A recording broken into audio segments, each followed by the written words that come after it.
How's it going? What's up, everyone?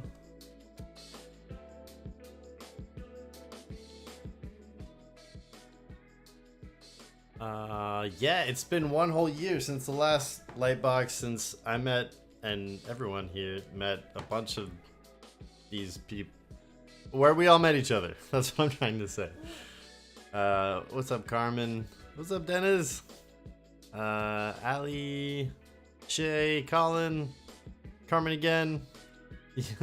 Carmen twice. How's it going? You guys enjoying the panels and stuff right now? And Angela, what up? You're famous. Hi. All right. Yeah, so how do the audio levels sound for everything? Does everything sound good? Because I try not to move anything, but then I moved everything. So, yeah. Is that me in the animation? Yeah. I wish I had like a jawline like that though. Audio checks out. Cool, cool, cool. Yeah, and a beard like that too. But I guess that's me. I don't have a backpack like that either, or a hat like that. I have those boots though. So, all right. Hey, what's up? How's it going? You can always just shape your beard. That's true. You gotta grow it out a little bit.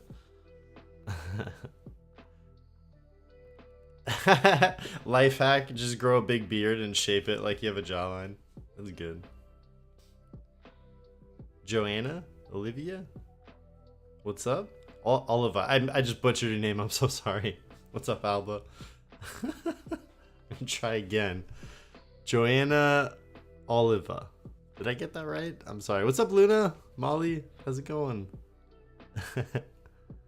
Elad? Hey, it's a bunch of people in here. Gonna find food? That's a good idea. I just had like a breakfast burrito type of thing. It was pretty nice. So, Melanie, how's it going? Good to see you. We still have to play Overwatch together sometime.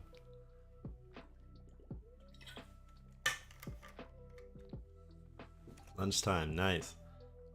I was waiting for this stream all day? Really? That's amazing. Yeah, so now that everyone's here and I'm here and we're all here, I'm just gonna take a quick minute to explain the idea I had behind this stream. So I was not originally gonna do Lightbox Expo because I didn't have time to come up with anything that was like really cool and like really impactful presentations or anything like I did last year.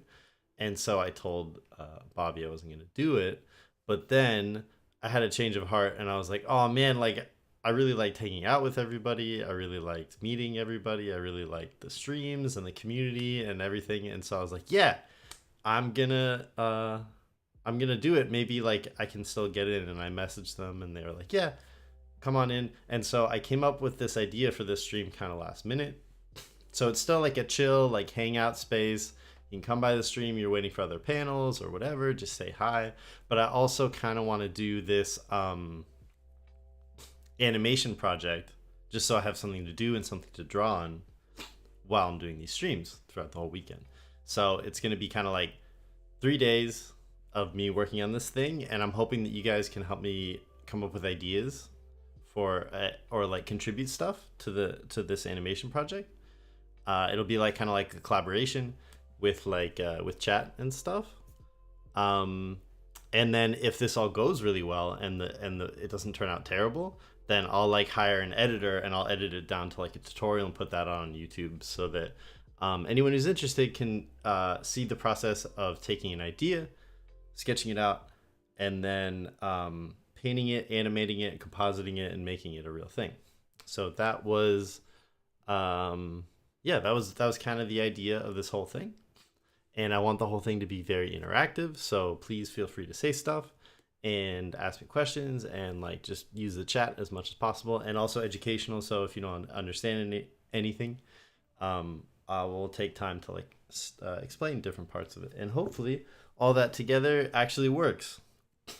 So yeah, this is like the basic idea for what I want to make over these 3 days. So it's basically giving me one character and one animated element. So like their hair or a cape, or maybe they're just breathing or something, but really, really simple. The design will also be really, really super simple. Because I don't have a lot of time, so it's gotta be simple. There's gonna be an object of interest either in the background or in the foreground, just something to give depth to the scene. And foreground, middle ground, and background, so that later we can shift these different planes to give this feeling of parallax. So basically with these constraints, what ideas can we come up with? So like what stories can we come up with where it's one character and one object of interest with some depth in the scene, keeping things very simple. And so I started to sketch already and come up with some ideas. So I was thinking, but I really want all of you to contribute and tell me what you're thinking, for your ideas, like in chat. So I was thinking maybe it's sort of like this warrior character in the foreground, and they've discovered some sort of like something. I don't know. Maybe it's another character in a forest somewhere, or maybe it's sort of like this hiker character who's come across this like sort of Indiana Jones looking shrine, and maybe there's a flame animated on this shrine and her hair is blowing in the wind. So those would be the animated elements. Or maybe it's a character just sitting there in the shadow of like a big monster. And so these two formats that I'm thinking of are kind of like this, with the blue being our character and the red being the object of interest. So these are kind of, I think, formats that'll work for this timeline and what we have to do. So yeah, I'm gonna read chat now and see if anybody has any ideas. Is that Jack in the vault? Yeah, I was definitely I was thinking about that vault when I was drawing these. You love the one on the bottom left? Yeah, that could be cool. So basically, I guess the next step is I just kind of want to write down ideas from all of you, and then we'll kind of pick one that we think is like the best and go forward with that. I don't want to spend too much time with ideas, even though if I was doing this on my own, I would spend like an entire day on ideas. Yeah. Oh, what's the discount code for your brushes? Okay, so go to the LBX website and go to the Artist Alley, and then find my booth, 338. It's on the third aisle, all the way at the end, and then you'll see the discount code on my booth itself. Cool.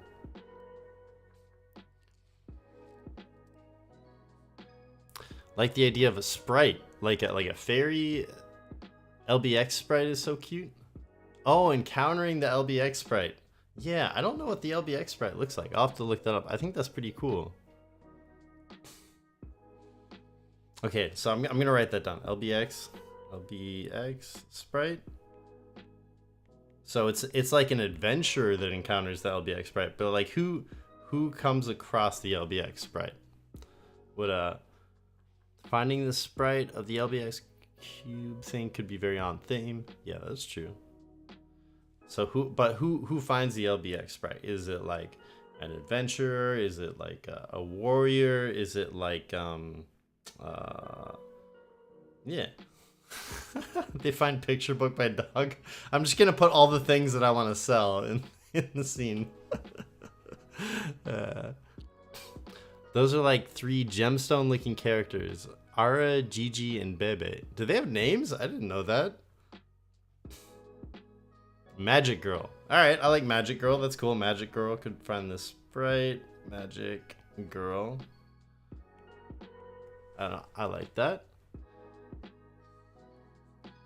Twiggy wizard dude with a robe. Okay. So we got a thin wizard dude. There's our Twiggy wizard. Twiggy wizard. I like Twiggy Wizard because he can just be this really silly shape, and his beard can kind of blow in the wind. That definitely fits with the constraints of this project, I think. Dog finds the sprite. I don't think I want to put my own like intellectual properties that already exist in this. I want to come up with something new, but that's very cute. I like that. Artist with a huge pencil and Wacom pen. That could be cool. Like maybe it does get very like meta, like this is like an artist here and they have like all these big tools and they're finding LBX. So it's very much about, you know, this experience that we're all having. That could be cool. Not a very good drawing, but artist. So any one of these characters could find something, right? And maybe it's the LBX sprite. Warrior riding a wolf. Wow, okay. That I think that gets a little bit too complex for me because I'll have to look up how to draw a wolf and stuff. I love that idea. I think it's just a little too complex for this particular thing, unfortunately, because that's really cool. Sad guy from last night's stream finds a sprite. Twiggy Wizard should have a Twiggy staff. Good idea. Okay. Let's get a little Twiggy staff.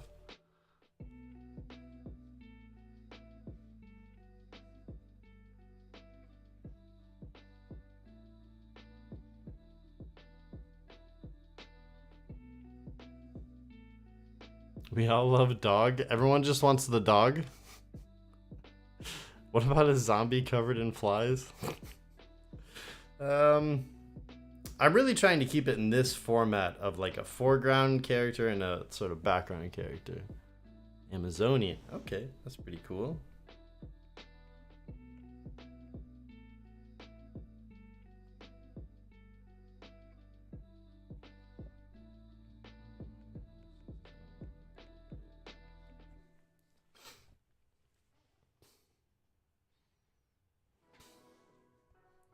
Buff Amazon GF.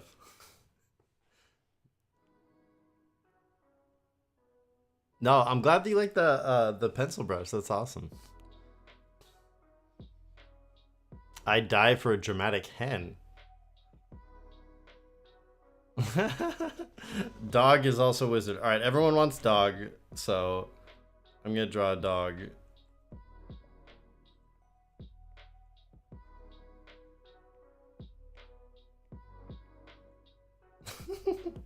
Okay. Magic Girl. All right, we got two for Magic Girl. Okay, I kind of like Magic Girl. Wizard Dog. Yeah, Wizard Dog could be pretty cool. What would a Wizard Dog find that's so interesting? Because I do need to give the Wizard Dog something that they've come across. Maybe it's like a magical chew toy or something, you know? Like a magical bone.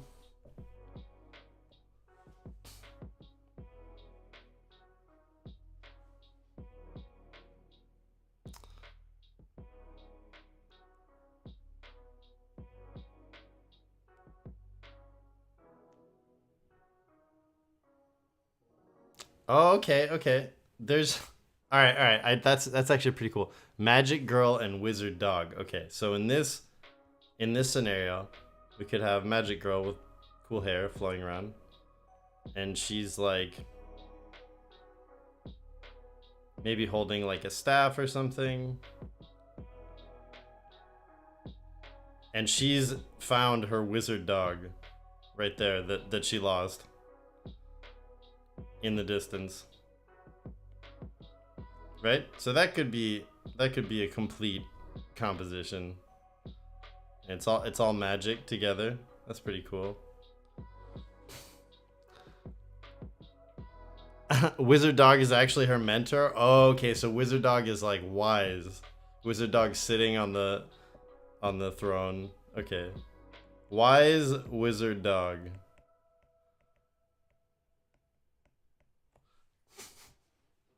Wizard Dog is the cutest. It's such a cute reunion story. I think it would be funny if Wizard Dog is sort of up on a pedestal almost, you know. So there's Wizard Dog looking all regal like that. And then she's almost like in the foreground, like kneeling, you know, like my master, you know.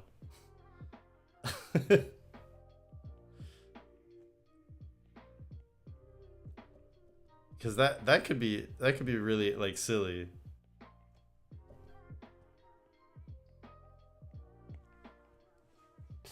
Yes, Yoda dog. What if the wizard dog looks like a schnauzer because they have good facial hair? I think I'm just gonna make it because this has to be so simple. I don't know. I don't really want to look up reference today. All the doggos are good doggos. Floating magic toys. That's pretty cool.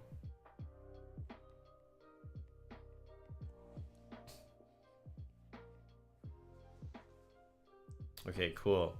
So, so far, this I think is the best idea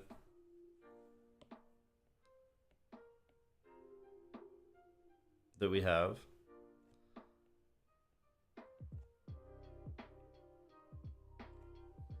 She found a wizard dog in the forest. Where are they? Are they in the forest? Or in like Wizard Dog's like Hall of Mysteries or something like that?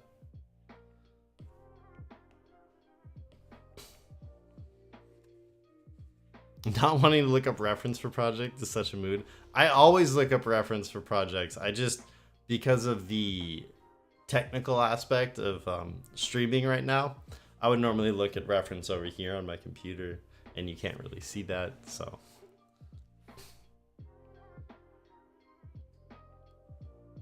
Jungle Temple for some reason. I kind of like that.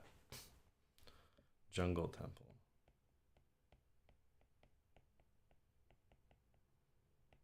I think that would just have like a lot of like trees and vines and things like that. Some foliage, yeah. Shrine type of deal. All right, cool. So because I don't want to spend too much time on this idea, I think we came up with a pretty cool idea together, and I'm very happy about that. That we came up with this idea together. Of this, but I just I wanna leave room for any last minute ideas. If anyone has anything that they'd like to contribute that they kind of missed out on. But that otherwise, if there's nothing else that I'm like, ooh, that sounds like a lot of fun, then we'll just go with this. So, are there any ancient Amazonian pet shop? That's super fun.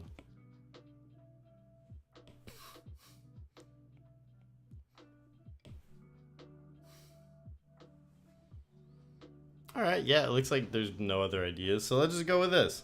All right, so this is Wizard Dog is a jungle shaman. All right, I'm into the jungle shaman. Cool. Now it's just the now that we've come up with ideas, it's the process of, you know, kind of taking a thumbnail and making it into something that fits within in these parameters, of course. So we do want to have a background, we do want to have a midground, we do want to have a foreground. We want to have something animated, so it might be the dog's magic floating chew toys, it might be the character's hair, but definitely don't want to give myself too much to do because there's a limited amount of time. So those are our limitations. I mean, keep those in the back of my mind and come up with something that fits for this right here.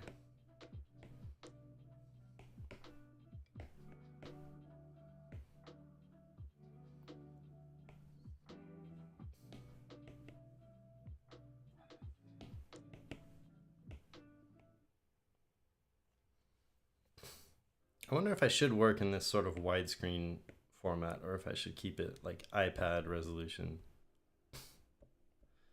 I'll just see what feels right.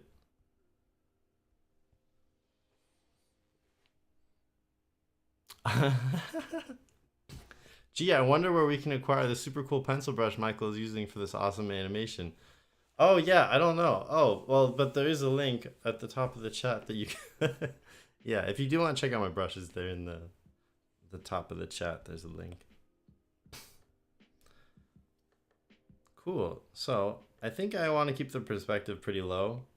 So like gonna put the horizon somewhere around here. I'm not even gonna draw the horizon yet. I'm just going to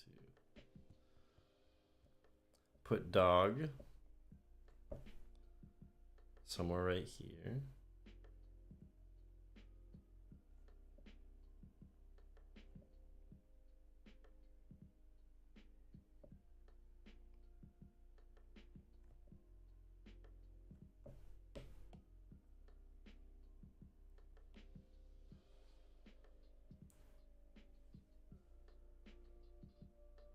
Yeah, I wonder if books are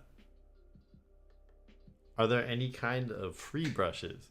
I don't have any of those, unfortunately, but there's one that I have that's like basically $1 with the LBX discount code. So that's not free, but that is only $1. So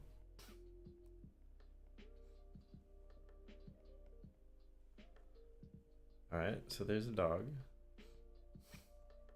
hanging out.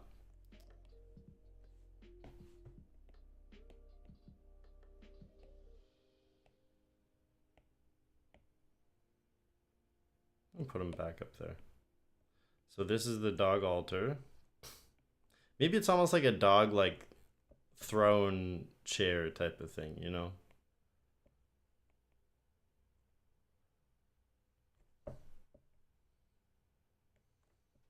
Like that's kind of cool. Maybe the chair has dog ears.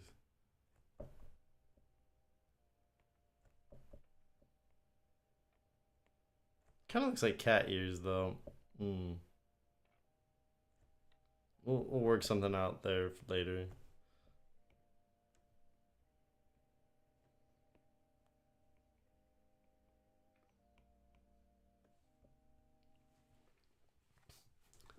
Is my music playing? You can't hear it? Oh, really? Is that better?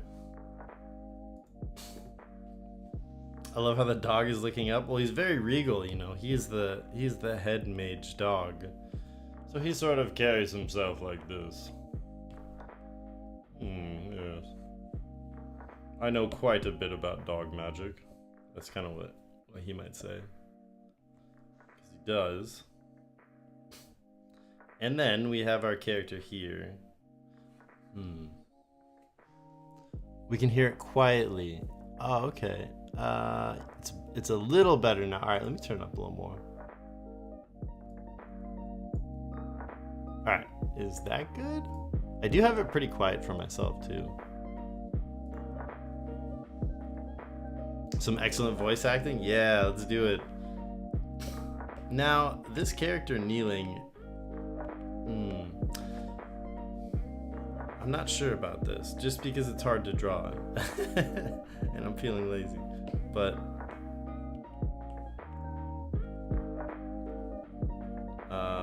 let's go for the kneeling thing and put them a little lower in frame.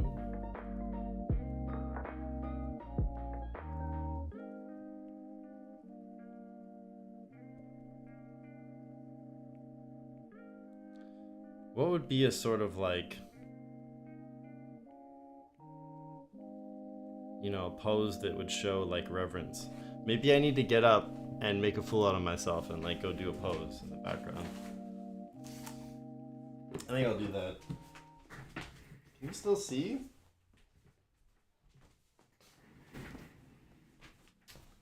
I don't know if you can still see. Something sort of like, or maybe she's like holding a staff, like, or like, I don't really know. I feel like kneeling, but I'm not really sure.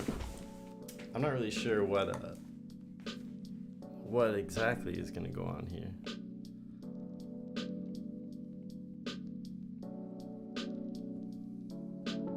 Oh, maybe staff on the ground, you know, because you use staffs to walk with. So if it's on the ground, it's sort of showing like, oh, I'm putting my staff down. I'm not a threat to you, right? Maybe that's the pose. Like this.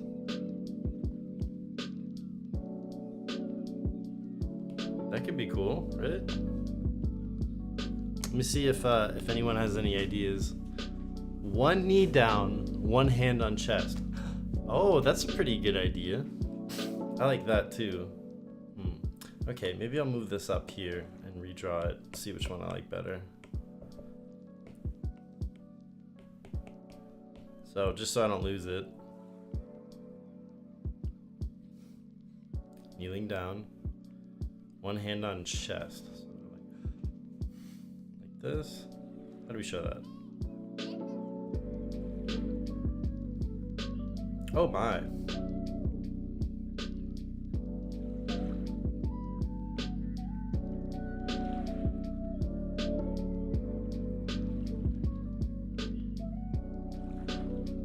Maybe staff is back here or something.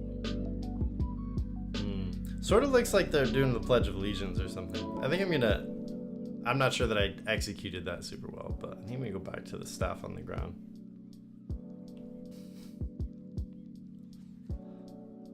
I love your ideas. It's so wholesome. Thank you. Bow their head if you go with the staff down on the ground. That's a good idea. You know, reverence. Maybe taking her own wizard hat off, you know? You know, sort of like removing her wizard hat. And closing eyes, you know?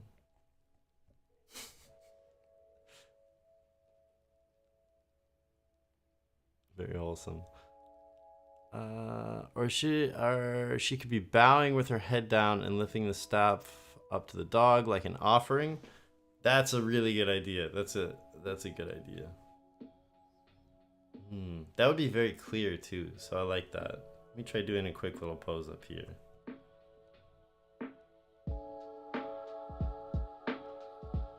So, kneeling down. We like this body position. I mean, I like it. Offering up the staff. The sacred dog staff. You know what? This is working. That's a really good idea, Matt. Thank you.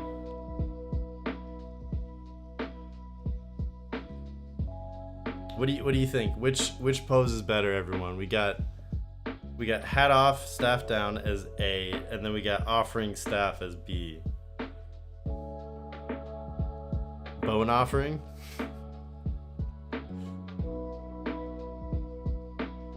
And the staff is a stick? That's true. Top staff with bone wand. Everyone's saying B. Everyone's saying B. Alright, we're gonna do B. I'm gonna redraw it though, because I don't really like the drawing itself so much. So goodbye. Obliterated. Alright, so can also start thinking about the proportions a little bit. And once again, I don't have a ton of time for this, so instead of drawing something where it might get a little more complicated, like, you know, if I was to draw a face, like something like this, where I have all these different lines and things and like different plane changes to the mouth and, you know, complicated shapes in there. This isn't the most complicated thing in the world, right? But instead of something like that, I'm gonna actually tend towards something for this particular project that has a lot more simplicity to it. So a lot more like graphic shapes, you know, just because of the time constraint that I'm under. I'm gonna keep things like as graphic geometric as possible in the design of everything, just because don't have a ton of time. Yeah, Angela's face in the chat. I should definitely do a face like that. All right, since we know the legs, let's get those in there. All right.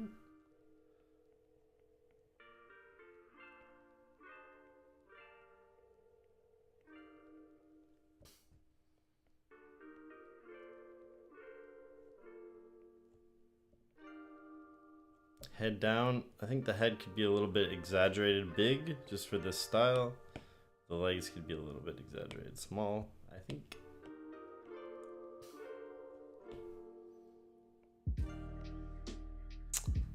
The simpler the better, that's right.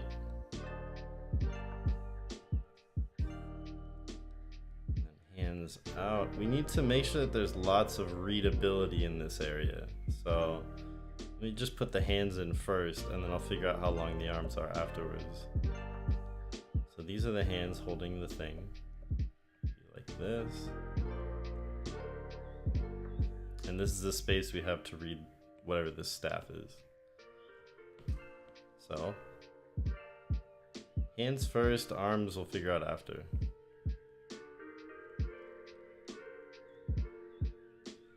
I think that kind of works.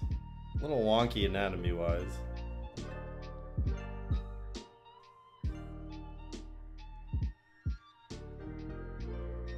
Elbow on knee. Oh, that's not a bad idea. I think it's elbow on knee would work from a compositional perspective, but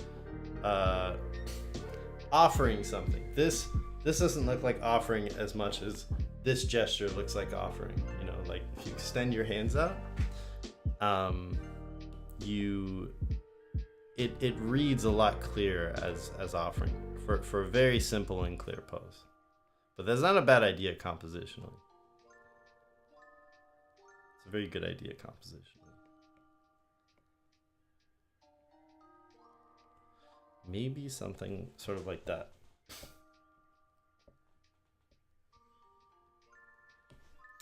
And then we got to put this guy in the background a little bit. Maybe a little higher in frame because he's got all the power, you know? She's offering at a distance, giving him the respect he deserves. What default brushes are your favorite? I don't know. I don't really use the default brushes in Procreate. I was spoiled and I got a bunch of Max Packs brushes because Max is my friend and he wanted me to try them. So I got Procreate and got the best brushes to start with. Very spoiled. I don't know good default brushes. So I'm baking in a ground plane right now. What's at this dog altar? I feel like we can have a lot of fun with the surrounding things around the dog altar. So what do you think? Might shorten up this torso a little bit. Yeah.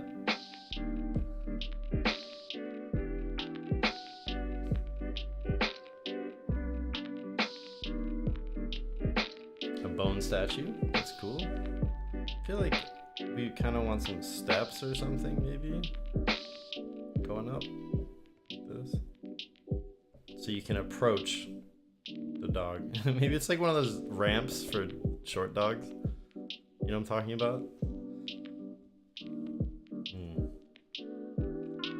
Everyone in this composition is gonna have their eyes closed.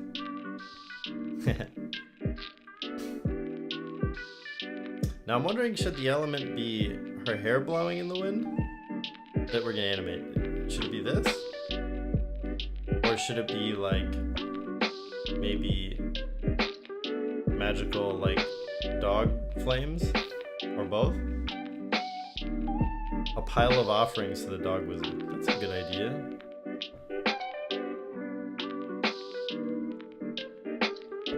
Like some tennis balls.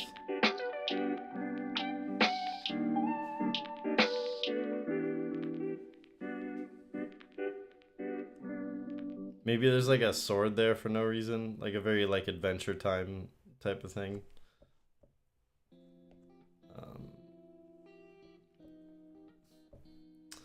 Maybe just something else here. That's not a bad idea. Something magic around the dog. What if...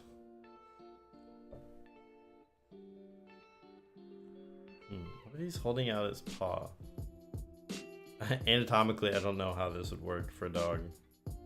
But I'll just make him do this. Maybe he's making something sort of like float around, you know?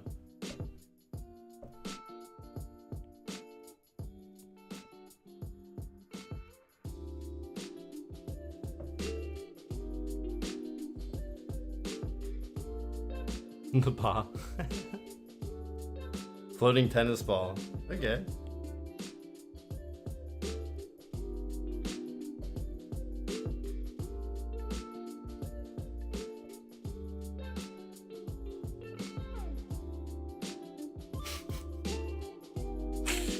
It's pretty cute. All right. Let's see.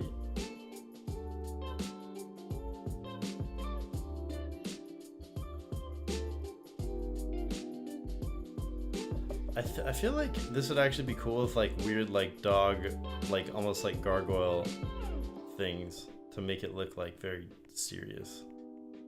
'Cause I think a lot of the humor in this comes from it being so serious. With like, it's a wizard dog, that's silly, but like, you know, like there's something serious there. Maybe there's also like dog statues, like his stone guardian sort of statues.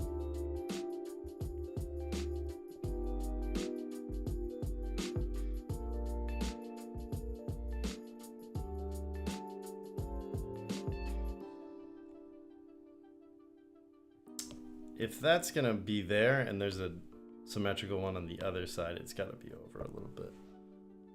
What if the gargoyles are squirrels? I love that flipped around. She's offering the stick in exchange for the magic tennis ball. Oh, like she needs it for her quest or something.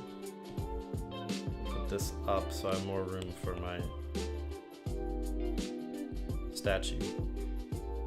Man, I really want to fit in a statue here. I don't think it'll fit.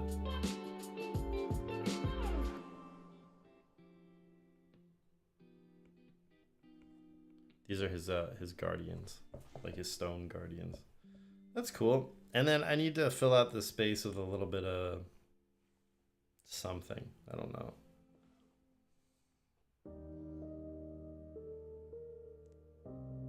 A plot twist: the guardians are cats.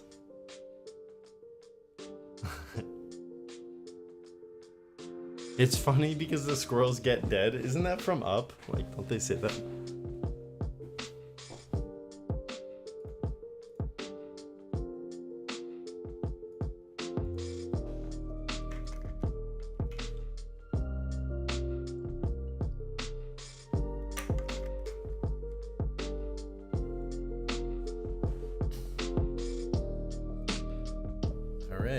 So, I need to fill out this environment with something.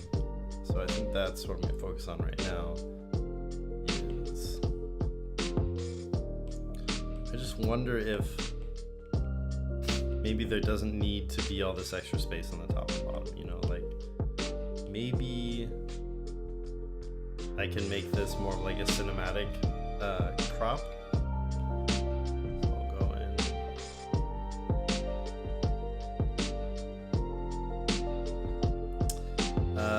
1920 by 1080.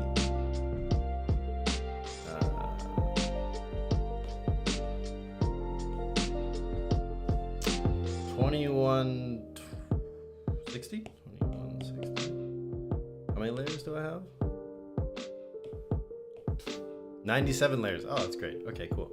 So now I'll take this, move it into my you can just drag and hold layers like this. Procreate, drop it in here, and we'll kind of expand it until it's like a better crop.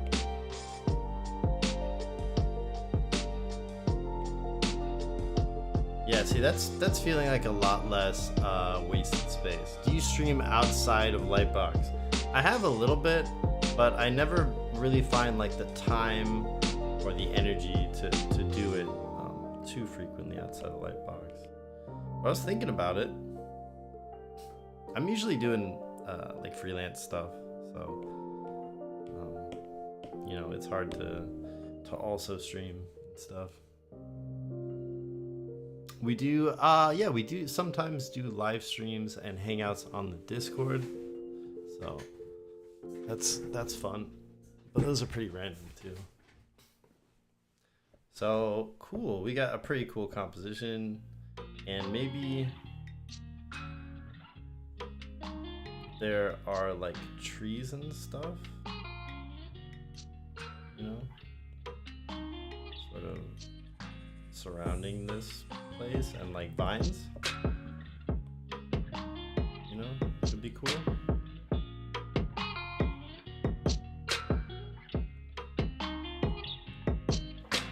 And then maybe I don't really know, some like foliage or something to get rid of this dead space.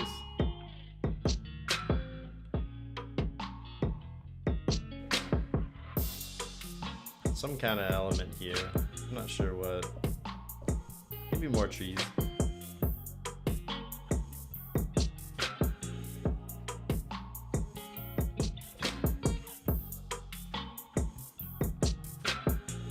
So maybe we'll just have like a repeating element, like this is one tree and then it just slowly gets like closer together in the background. So you can feel the depth a little bit.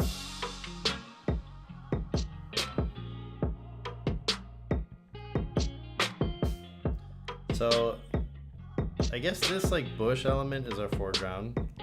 Do you want to put something over here too? I don't think so. Maybe there's like a mid-ground, some mid-ground plants here.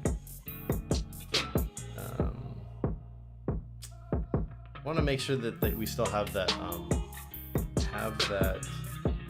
depth, so that there is a foreground thing, there's a background thing, and a mid-ground thing. Because that's going to come into play later when I introduce Parallax into this thing.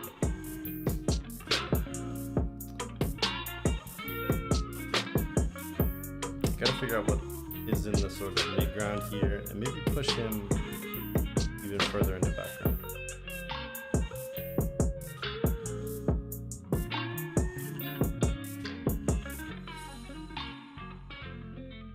Just to add a little more depth. I think that's a good sketch. I'm going to drop it down and try and clean it up a little bit.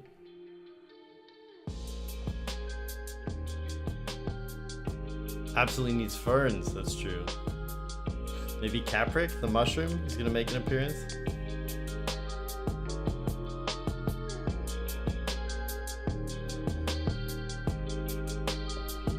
Alright, so I actually kind of like this whole thing going on with this dog. So I'm going to kind of redraw it.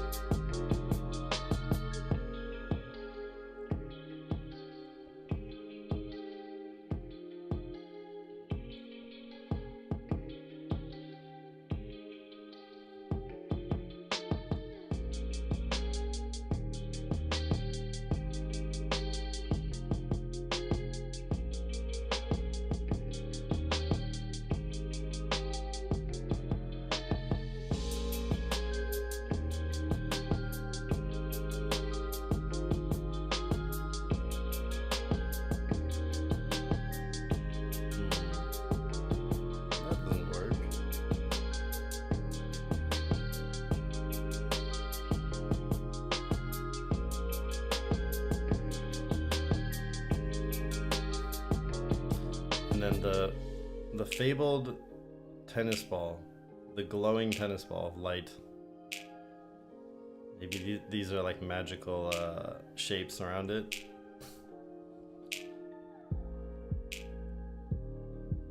I love dogs so much. Came across your book on my shelf recently. Oh, that's awesome. Thank you.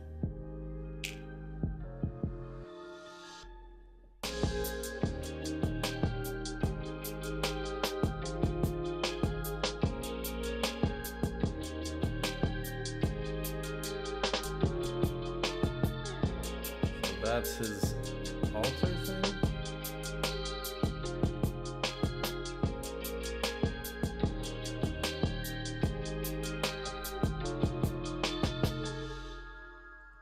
I'm adding spiky shapes to make it look serious, borderline threatening, just because this is not threatening at all. So it adds, I think it adds a layer of like silliness. Carolina Diaz. I illustrated and wrote a book called Picture Book by Dog, which you can either order or pick up at your bookstore near you, hopefully. Yeah.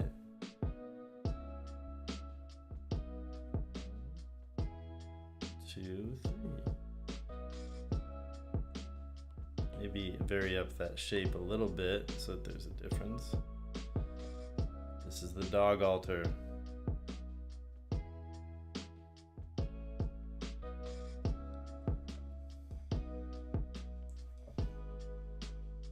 I think for the sake of time, unfortunately, I might just cut out these offerings. I don't know, I kind of like them though.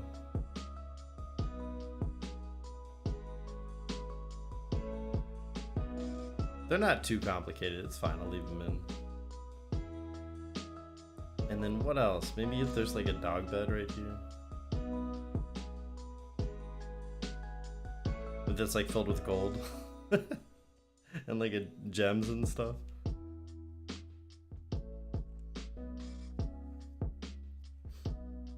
My nose is itchy. Oh, thank you for linking the book. Appreciate that. Stalactites and stalagmites. Bonus points if you know the difference. Oh my god. I don't actually know which one the stalactite and the and the stalagmites are. I lose all the bonus points. But that could be cool. That would kind of put him in like a cave type of place.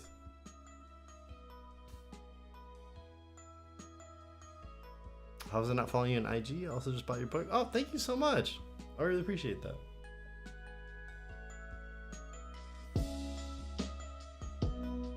Here are these statues I was so intent on adding for some reason.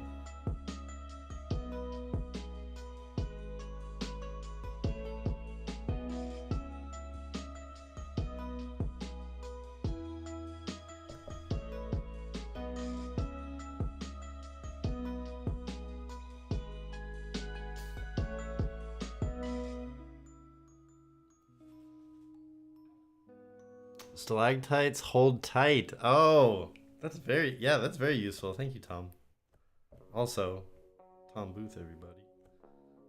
I'm calling you out in chat.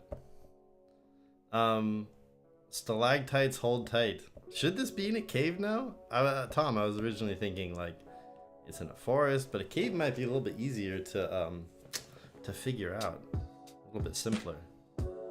I can just make random walls and like rock formations jutting out in every direction just to like justify different compositional choices, which could make my life easier. Rather than having to indicate a lot of plant life, a lot of organic shapes with trees and such. So that's not a bad idea. I really like that.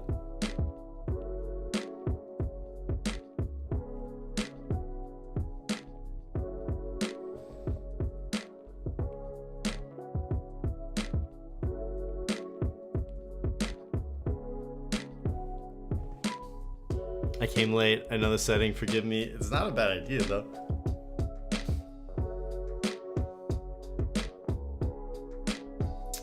And, alright, I guess I'll forgive you. You were offered forgiveness.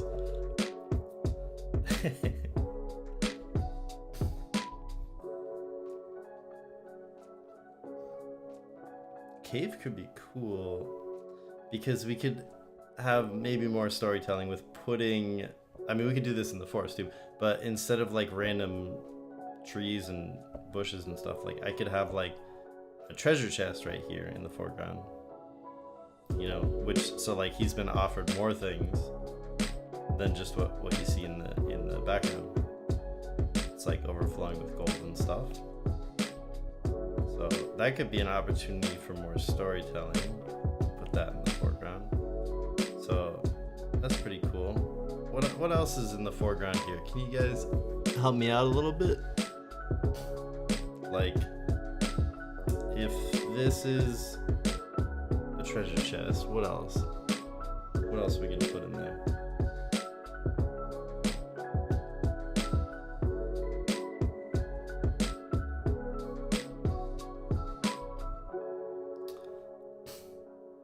Also just an axe, just because axes are great and a cool shape and recognizable, and putting it in this fantasy world.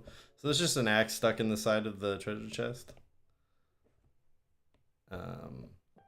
And then, yeah, maybe call instead of pile of gold. So let's do that. This is a pile of gold right here behind the axe. And then maybe something that makes these tangents less awkward. Something right here. 2 nondescript lumps of something. There we go. I did it. What else would be hoarded or offered? A plate of really delicious food right here. I said I was gonna keep this simple, and yet look at me. What? Look what I'm doing right now. This is getting very complicated. I'll just put a barrel. Barrel's easy. And that's totally something you would find in like a dungeon. Maybe I'm just thinking about Sea of Thieves right now.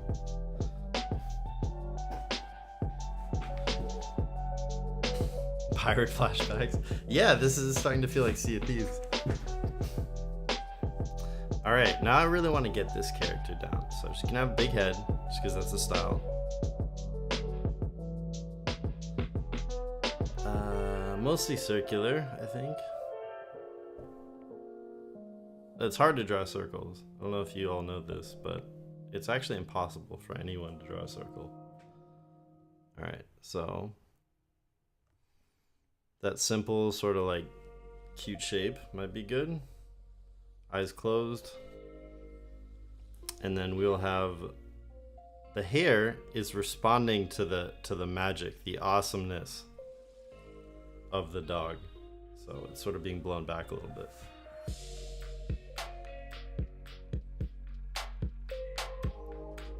Maybe offering a cat too dark? Maybe. I'm just thinking, do I want to draw a cat like like she's holding, how would you hold a cat like that?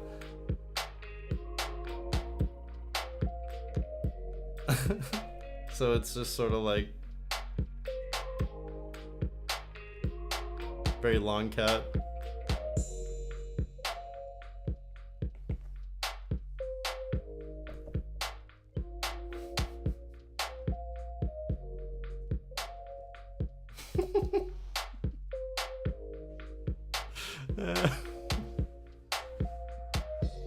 I have no idea what the story is anymore at this point.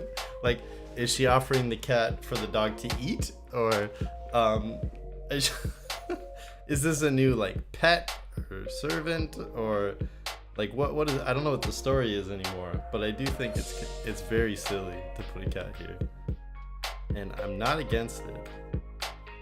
I'm totally open to this being a collaboration. Apprentice? Oh, an apprentice. Okay. So then the cat is also a wizard.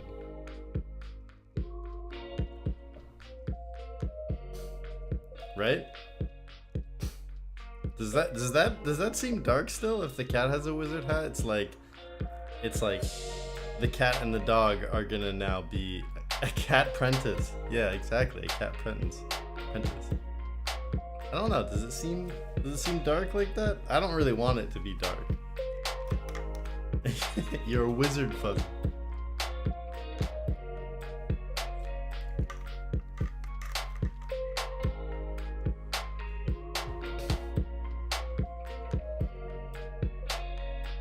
Doesn't seem too dark. Asking the cat to be trained by the wizard dog. See, that's what I'm thinking. That would be. You know what though? The cat has stolen biscuits from the dog. If it is a cat, maybe the dog is sort of looking over like this.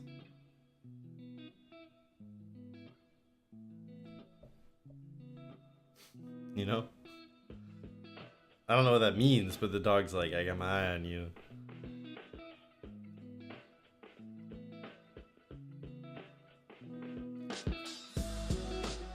Maybe his cat Bestie went missing. That could be it. That could be cool. It could be a puppy.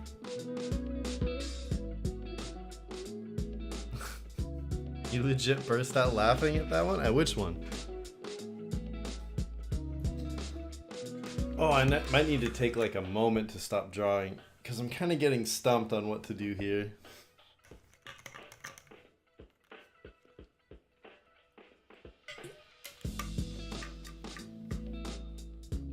Maybe it's a puppy, not a kitty.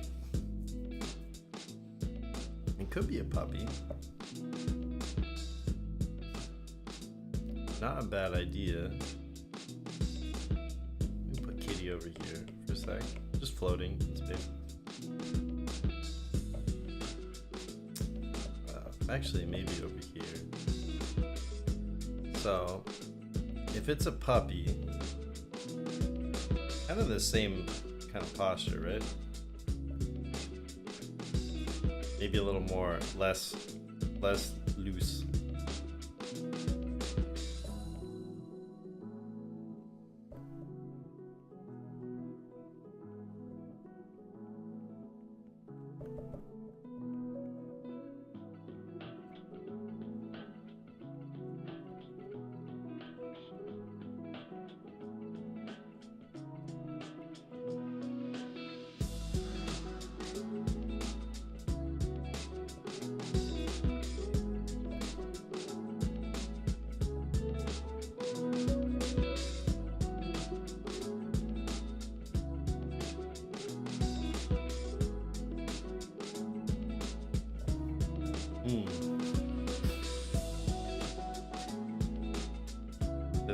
That's a good pub. I think he should be a wizard apprentice.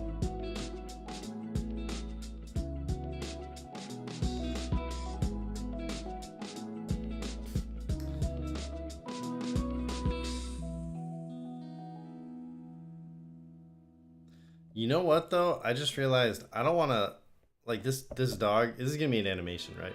So I don't want this dog to look super like lifeless, and I would want to animate so many parts of a puppy, especially. Puppies move around a lot. Same with the cat. So I'm thinking I might make this a lot simpler, and you all might hate me, but yeah, I might just actually get rid of the cat and dog. Just so I can actually finish this thing. Very sorry. But I think I'm gonna go back to the staff thing so I can keep the animation focused here and here. Yeah.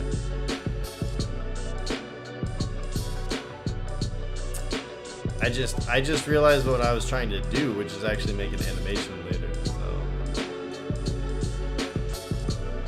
Music a little loud? Yeah, it is a little loud. What about now? Is that better?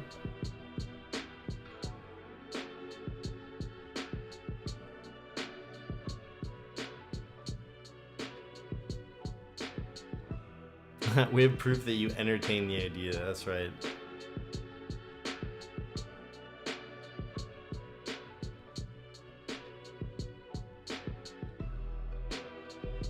And then what kind of staff would be funny? You know, like... Is it just like a staff that looks like a dog, like this?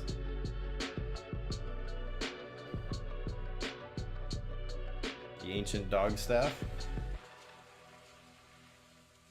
What happened to our cat? I'm sorry. I realized that I have to animate this at some point, and that an animated a cat or a dog would add a level of animation, and they would look sort of dead if they were just sitting there still. So I decided against it, even though everyone's gonna hate me for it. Sorry. If anyone has a better idea for this staff, oh no.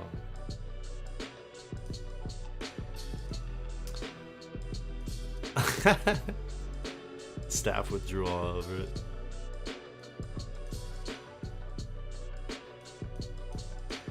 I can't wait to see more tomorrow. Yeah, so today, I'm pretty much just gonna get through like this as an illustration, and then tomorrow we're actually gonna go and animate it. So hopefully I can get through actually coloring this thing and finishing it up. I feel like she needs a headband or something.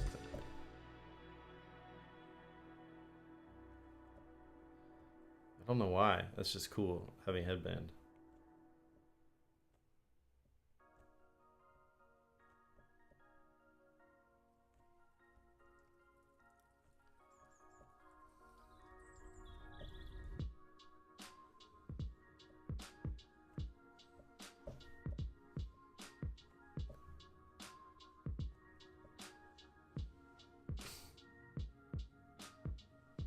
Oh, Sam, I really enjoyed your animation talk last year. Thank you.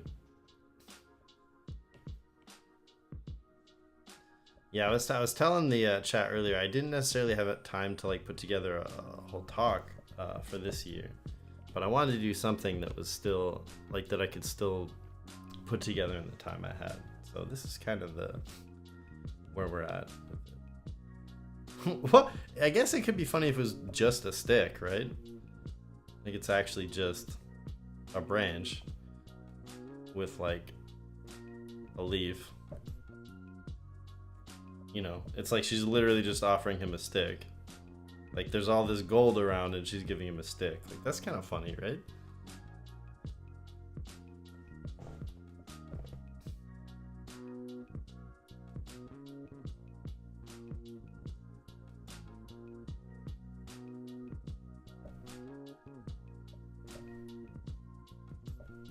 And he's opening one eye to look at it like, what?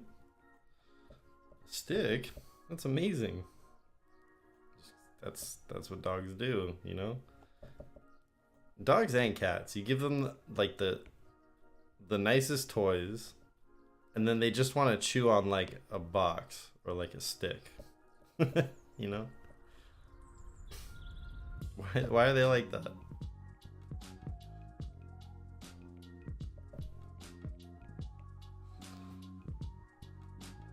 Maybe bite marks on it? That's a good idea.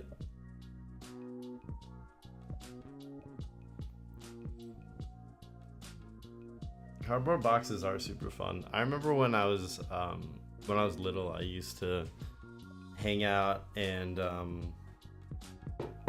like take boxes that we had left over for whatever reason and try and build forts or pretend I was building a spaceship or whatever. That was super fun. Boxes are super fun. It seems like she's more in profile than she should be, right? Might push her ear this way and draw it from more of like a side view ear, and then push her features forward a little bit. I think that kind of gives the illusion that she's more 3/4 back, maybe.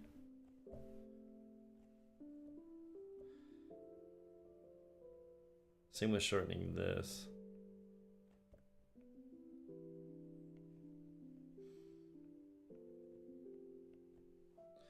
Also same with, I think, bringing this foot forward in perspective a little bit.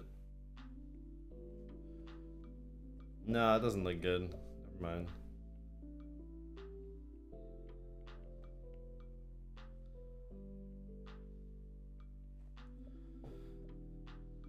I think somehow I accidentally gave her very long arms.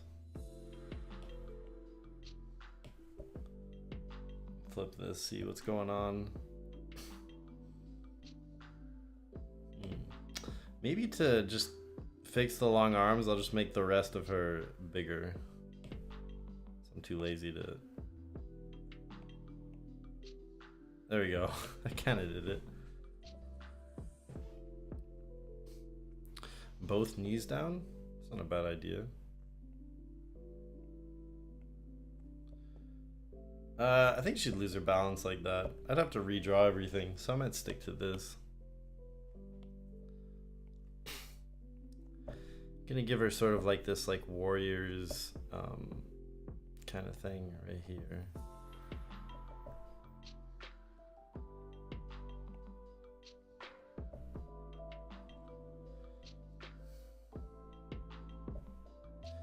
Need her other arm coming in there somehow.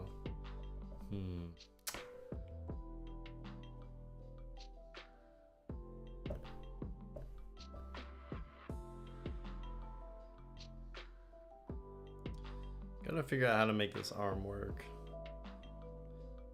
This just turned into a struggle stream, so you can all see me struggling a little bit.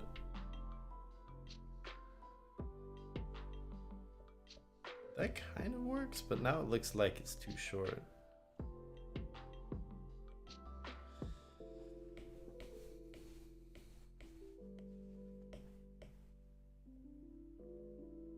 You know what? I think that's close enough. Just slide her hand back a little bit. I do frequently just figure out stuff in the painting phase if I can't figure out what the drawing phase, so. All right, so now I just need to figure out all this, and then I'm done with the sketching. Was there anything in chat that I finished? Cintiq or iPad? Yes, iPad with Procreate, and I'm using my brushes right now. Loving the new brushes, Megan says. I'm so glad that they're fun for you to paint with. Thank you. Okay, I know what to do. This is gonna make things a little bit easier. All right, so this is in a cave, and there are torches. So these are the torches. Oh no, then I have to animate those. Okay. There is recessed lighting. So there's these little things, and the light is on the inside, so we don't necessarily see them animate, but we just see a glow right here. Someone suggested glowing wall gems. That would be cool. And you know what? That's something that we could animate in After Effects too. That's not a bad idea. So let's do glowing wall gems. So this whole place is being illuminated by glowing wall gems. And we can get the perspective with those, like so. Maybe I can hang tight with the stalactites too, eh?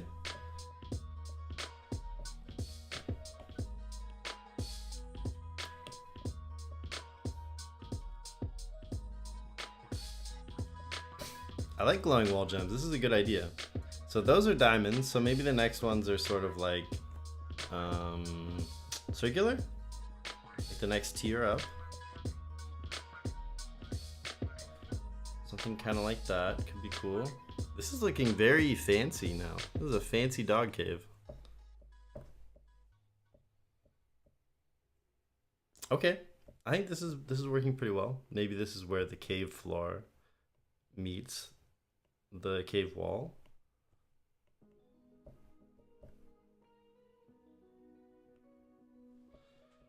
There you go. That's simple enough.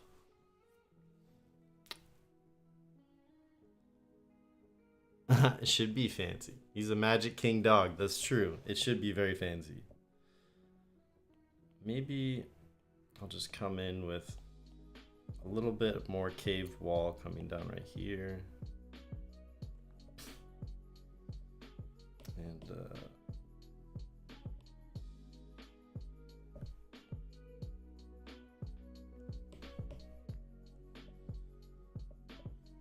so I'm trying to very distinctly break these up into a midground, a foreground, and a background right now, because we're gonna need that later. So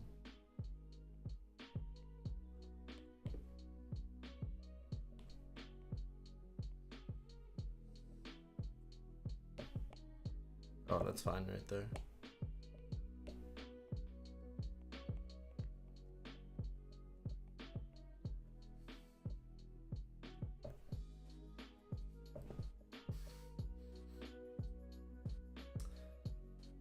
All right, cool. The only thing that's a big question mark in my mind right now is like, how is the light source gonna work right now? Or is it gonna be like a mostly graphic type of painting? I'm okay with it being graphic.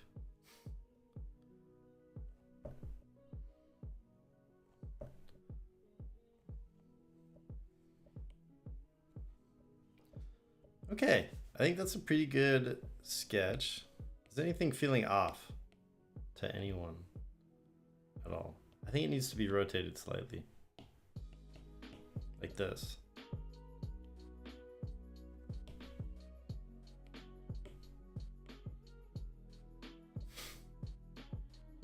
Okay. Beautiful tree branch, thank you. Thank you. All right, I think I'm ready to figure out like the values and colors for this guy right now. So I'm just gonna start with my dry brush and just kind of start painting, seeing where we can get to.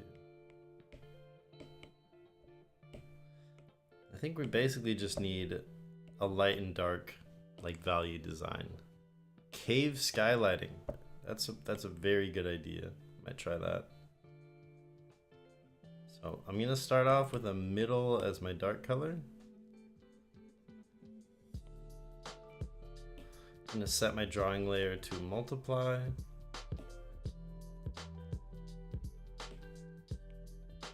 So I can see it a little bit better underneath all this painting. And then before I'm thinking about lighting, I'm thinking about composition. So I want to make sure that the composition works, like what is light on dark, what is dark on light. So obviously these two areas need to stand out, right? Right here needs to stand out. This is the most important, and then this is the most important. So we have to make sure that she is light on dark or dark on light, and he is light on dark or dark on light. So my first inclination is to make, this is glowing, right? So let's start with that. This is glowing. So we are gonna make him light on dark. The background's gonna be dark.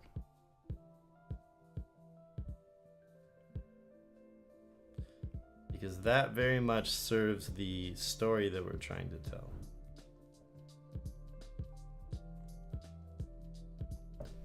This very important and very serious story about magic and, you know,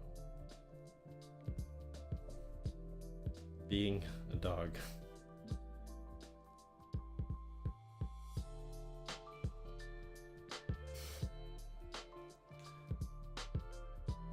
This is my favorite part. Also, I love the brushes, especially the hue changing ones. Using them heaps. That's awesome. I'm glad you like them, Sam.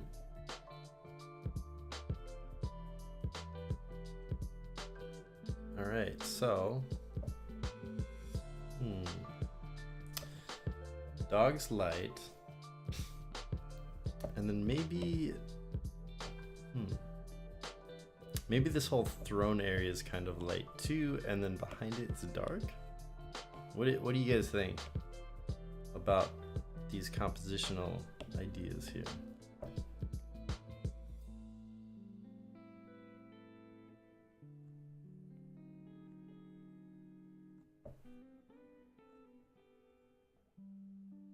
Just gonna do this really rough for now because I just need to, this is almost like solving a puzzle. Like I need to say what's light, what's dark. How do I make this image read really clearly?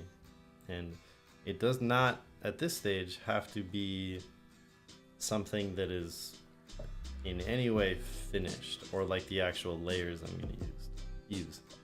So not at all concerned about that. About any details. But if I'm too loose with it, like if I don't go in and cut all these shapes out, then when I look at it, I might not actually see the whole picture. So I am trying to make sure that I can see everything, but I'm not wasting any time. It's kind of like this delicate balance, you know?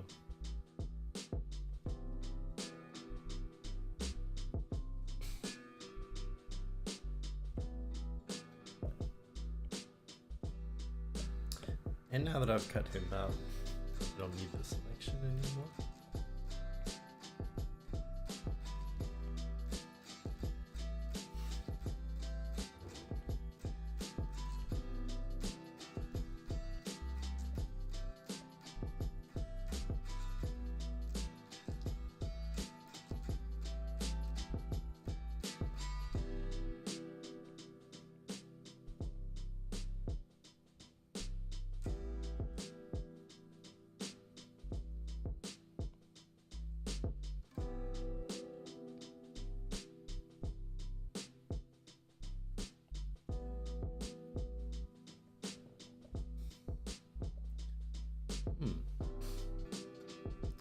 That's kind of working. Maybe we get a gradation away from the light source, like so.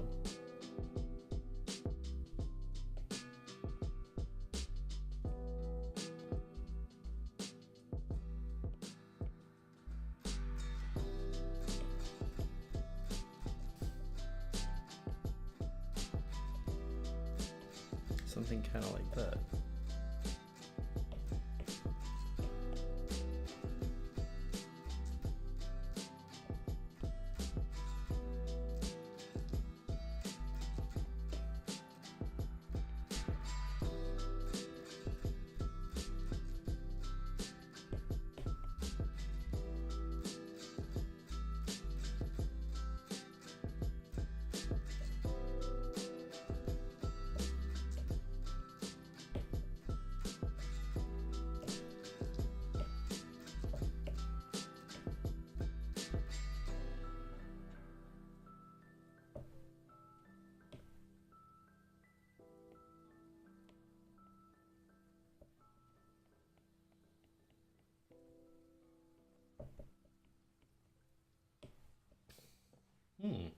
Okay.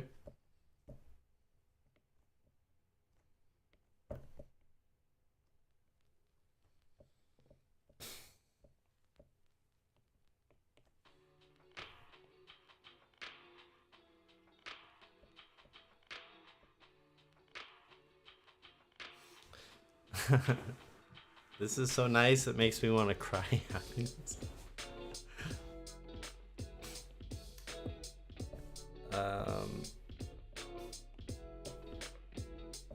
And then maybe keeping him light on dark, we're just gonna find a subtle sort of shadow color or shadow value that can work to separate some things.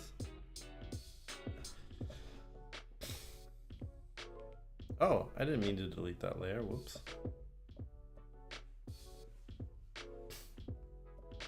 Maybe he's all this value. And then this is like an accent color, like that.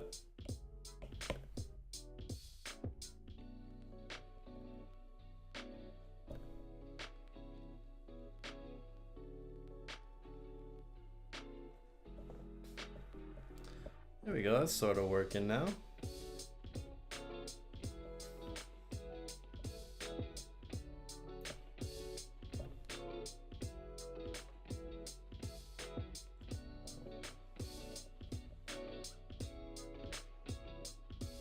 They look like Anubis?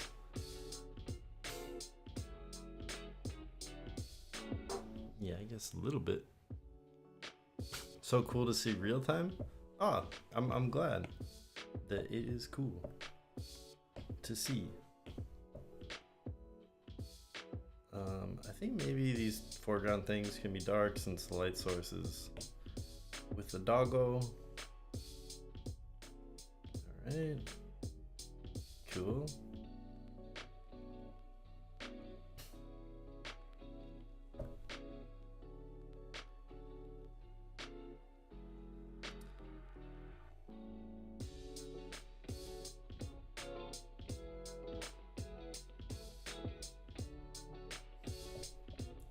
right, some foreground things. Just want some more things right there. I don't know what they are, but I just need it to not end so abruptly.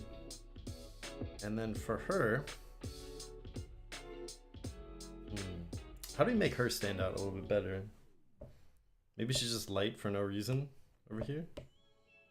That could work. I'm gonna give her a little shape that I can draw into really quick.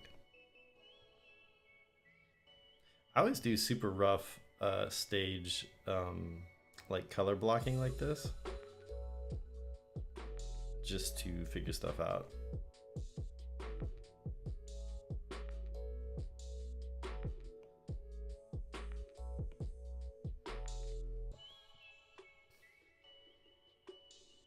The offering of the stick, a ritual that has continued in dog wizardry for as far back as I can remember.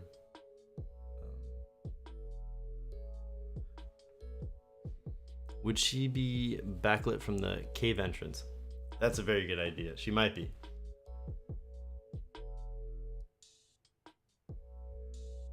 Kind of looks like the one dog guardian has tennis balls on the mind instead of, oh yeah, like it's a thought bubble. Yeah, I'll fix that. Thank you. That was definitely an unintentional sort of symbolic thing that happened. Whoops. All right, so just getting a shape in there.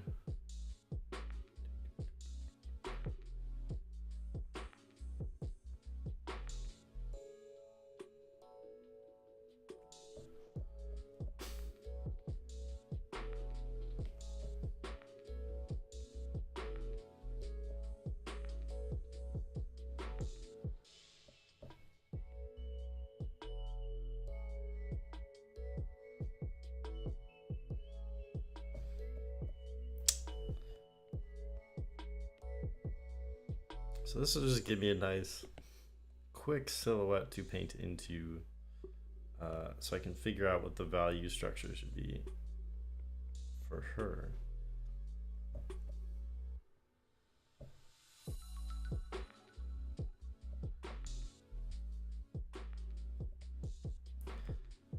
Doing this as rough as possible.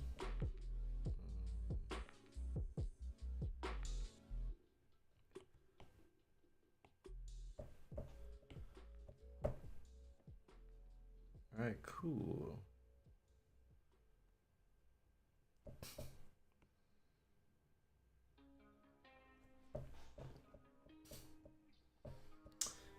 So, see, that's working like that. Why is she so lit, though? Why is she lit, bro? Can't wait to see how it turns out after animating it. Maybe there's a cave painting of paw marks, famous bones, and good boys throughout history. That's awesome. I like that a lot.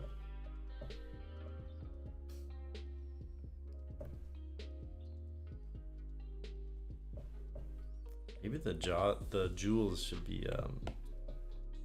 be paw shaped or something. Just see what all these jewels look like in here. I feel like they gotta be bright, but not that bright. Otherwise, they'll become less of a textural element and more of something that is a little bit distracting.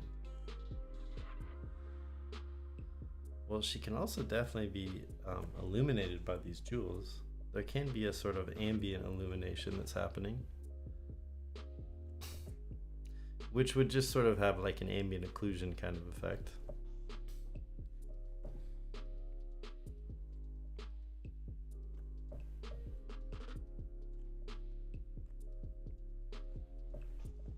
So I'll see how that looks without the drawing. I'm just not sure yet. Good question. She can rim light coming from the dog side. That's a very good idea. Backlit from the cave entrance. Good idea. For something like this, you usually do grayscale first, or something. Sometimes straighten the color. Sometimes straighten the color, but usually that's only if I have a very clear idea of what I'm doing. And in this case, I don't really. I'm just like, what about this? What about that? So for me, doing stuff that's where you say, what about this, what about that, is so much easier if you are working in grayscale, because you're working with so much less information. It's like I don't have to think about the different dimensions of color, which is like, for color, you know, you have value, and then you have hue, and then you have saturation. There's so much to think about. So with value, grayscale, all you're thinking about is just like 0 through 100, right? So you can almost think of it in a very simplified, like logical way.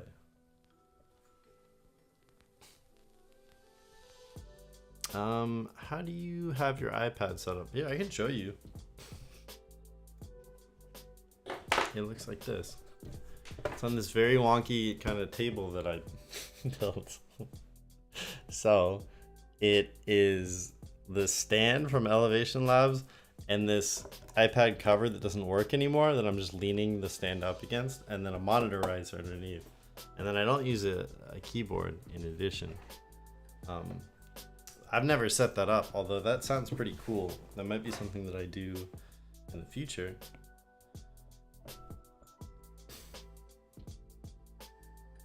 I like the idea that someone said about the cave, like illumination behind her. Use the add layer and grab something soft. And try that out, maybe below her.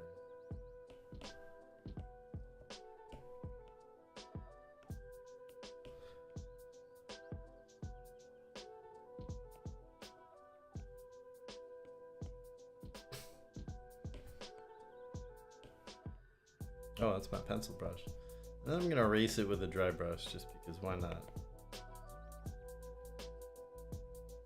No, that's too much texture.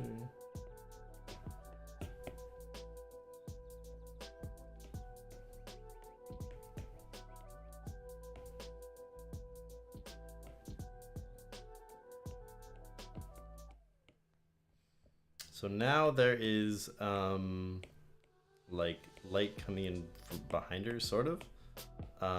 If that was happening, I think the ground would be a little more illuminated than the rest of everything else. So I might make this a little brighter on the ground.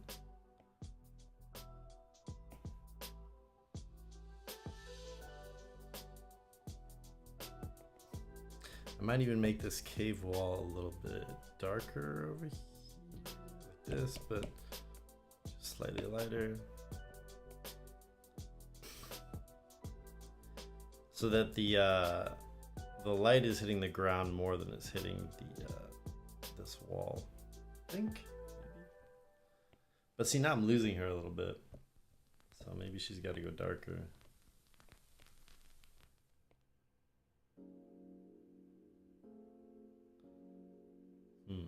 Interesting.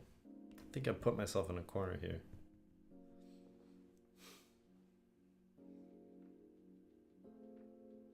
Patches of green moss. That's not a bad idea. It looked okay with the cave being that bright right there. I might leave it. Then maybe she just gets more illuminated with the part that's getting hit by the light outside, like so. Maybe that works.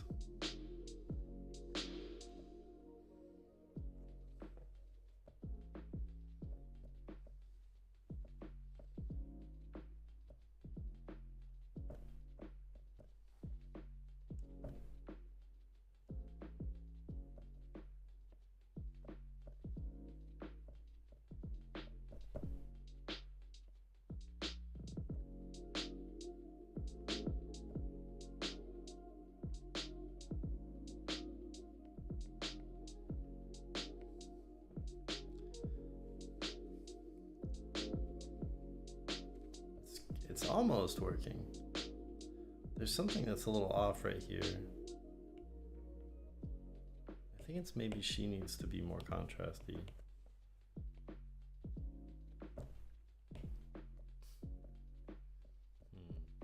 Once again, back to it being a struggle stream. Where I don't know what the right answer is, but I'm just sort of painting until I come across it.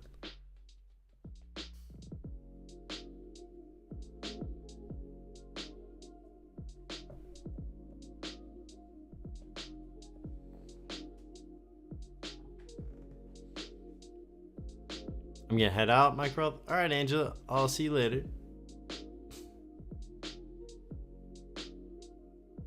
We appreciate the struggle. All right.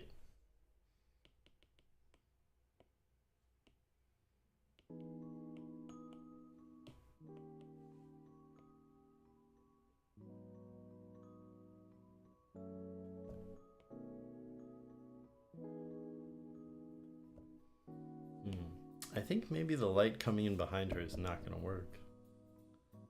So maybe I'll just back up a bit.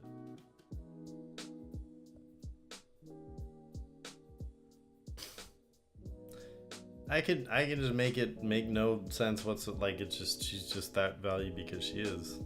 Like that works too.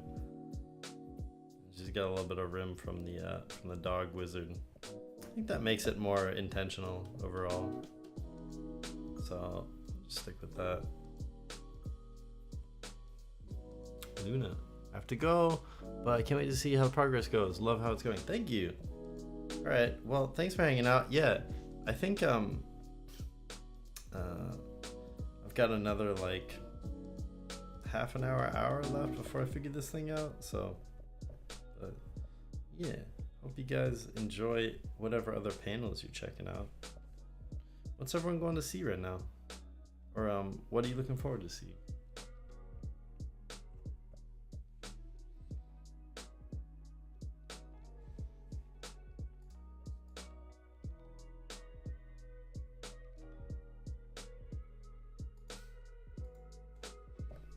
Gonna keep lurking, that's tight.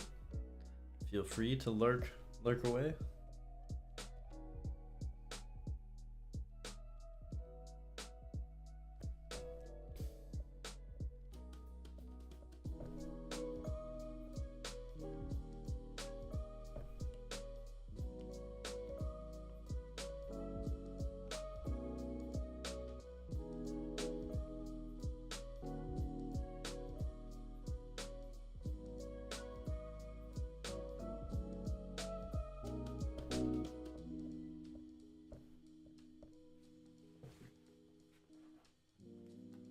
What do you prefer, Photoshop or Procreate? Right now, I prefer Procreate, but I've done stuff in Photoshop recently. I just kind of forgot. Like, I don't have as many tools for Photoshop or as many brushes, so just kind of been using a lot of Procreate lately. I wonder if there's a way to add a strong light source coming from the dog. That might be cool.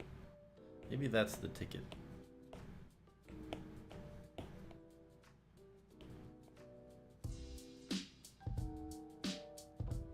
You know, something kind of like this.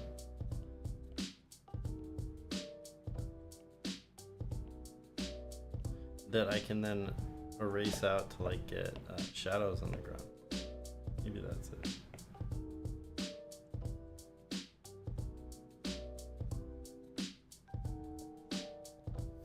Something like that.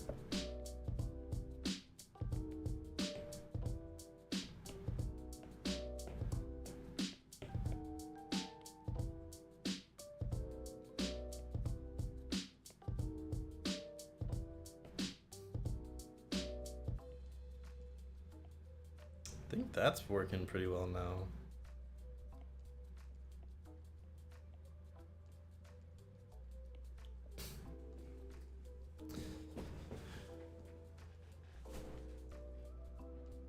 I was excited to see you and Max Ulichny during Lightbox Expo. You both rock. Thank you so much. You're hanging out? You can always make the stick glowy too. Ooh, that's a good idea.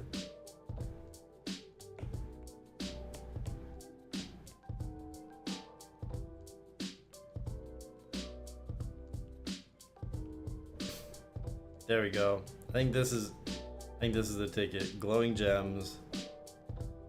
glowing dog magic, and it's all sort of illuminating from that point in space. So I think that kind of makes sense. I just need to figure out her like values. Like, is her hair lighter? Like, does she like have blonde hair or something? I don't know.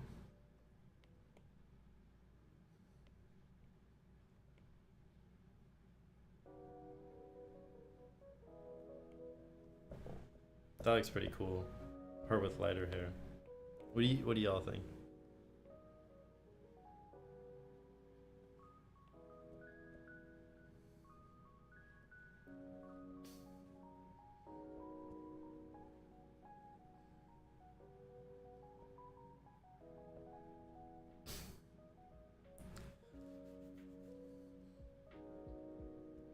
And then maybe she has darker skin than that mid value, like so.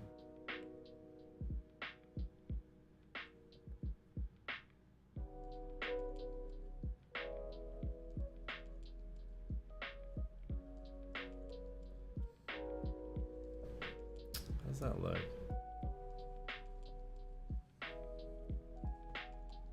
Looking beautiful. Thanks, Alcar. The dog can have some sort of divine halo. That's a good idea.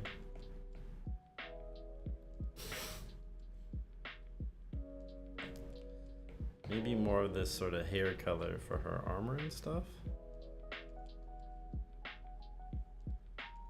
She's like a knight.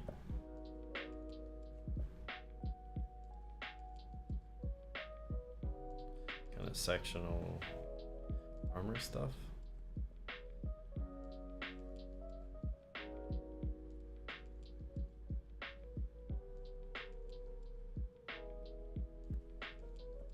I think that's pretty cool. Make her boots this too.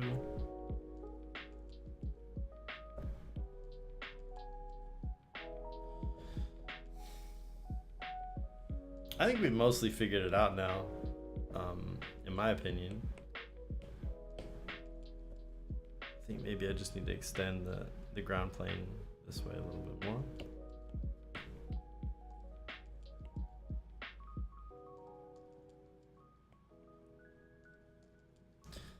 How's that look?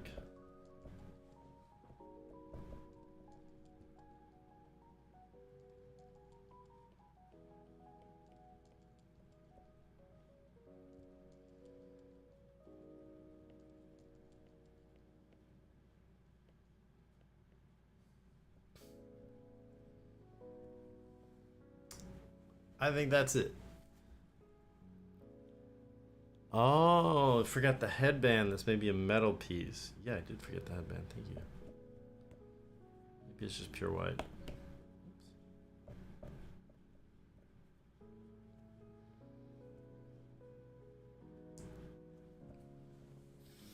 She looks pretty cool.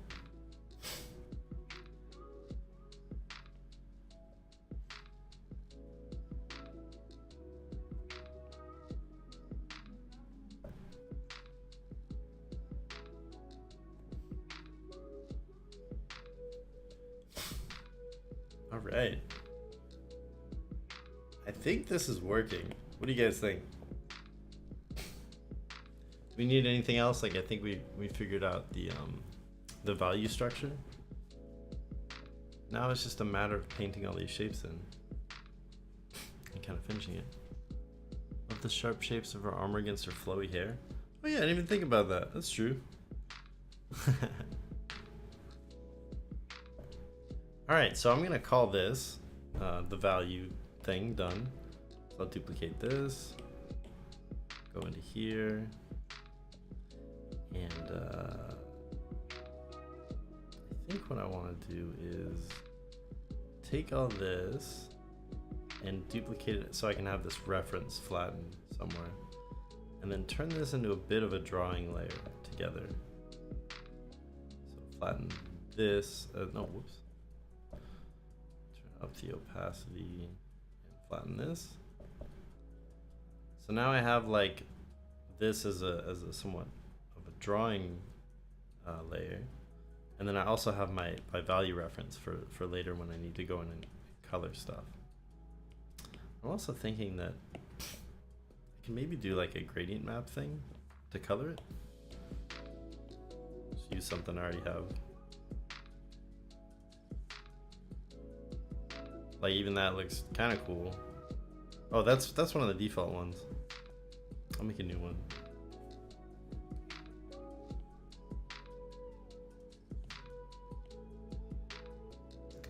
Blue shadows, green shadows. Highlights will be pink. Midtones will be blue to pink to red.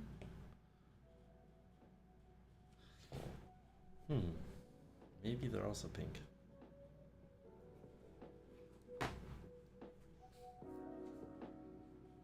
I always forget about gradient maps. Yeah.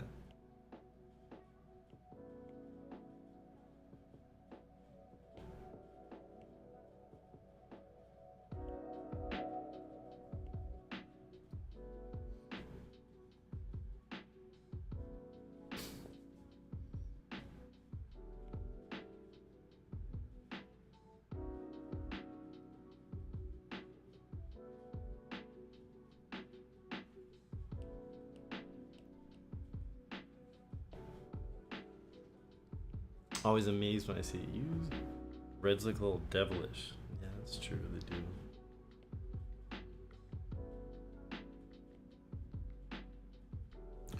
Maybe that's kind of the overall mood, is this like very pink kind of mood.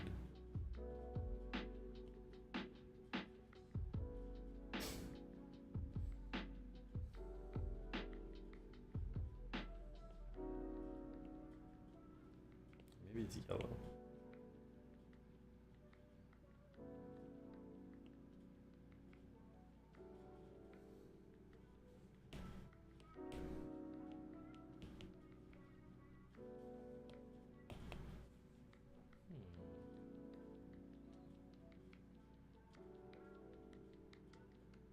Oh, okay. I kind of like warm shadows and blue lights. That's pretty cool. I might start there for the color. And then just very subtly shift things around so that maybe grab a color layer and just start with this blue, but move this blue more towards this blue.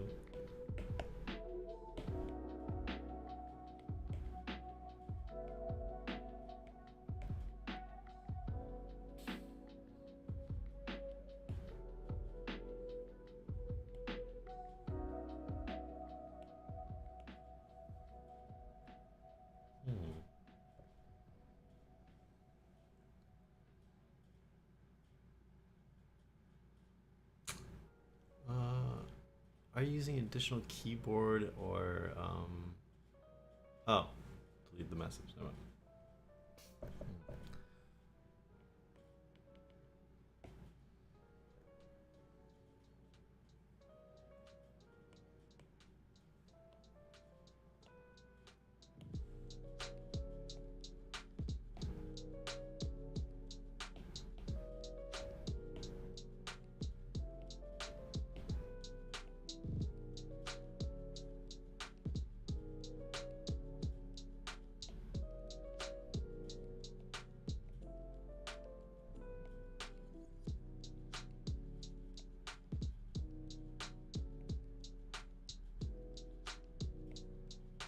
I'm being very indecisive with this right now.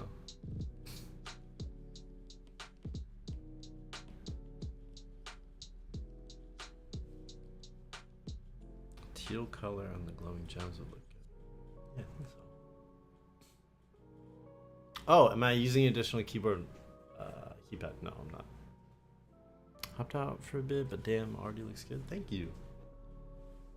Kind of stumped is what I should do right now. You know what, I can be stumped and just kind of go forward with this color scheme for now. So I'll just start here and then see what happens. I can always change it a little later, you know. I'll put this in the corner. Turn off all these other layers. and then start making all the shape layers that I need. So tennis ball is going to be animated. Let me just mark what's going to be animated really quick. This will be animated. Oh, normal. Yeah, so this thing's going to be animated. And then these gems we're going to do in After Effects. So these need to be animated. Her hair is going to be animated. We are going to keep this on a layer right here. We're going to keep this on a layer right here. Maybe dog on his own layer, just in case. So this might be a layer. This will definitely be its own layer, all these foreground things. And then past that, this will be its own layer. And then she will be her own layer. Oh, and then this background right here. Right. Okay. Glowing stones can be animated like fireflies. Yeah, I think I'm going to do that in After Effects. So now I can just start painting in shapes, just as long as I keep in mind that that I don't break the layers that I kind of set out to keep. So I'm going to use my dry brush because it's one of my favorite.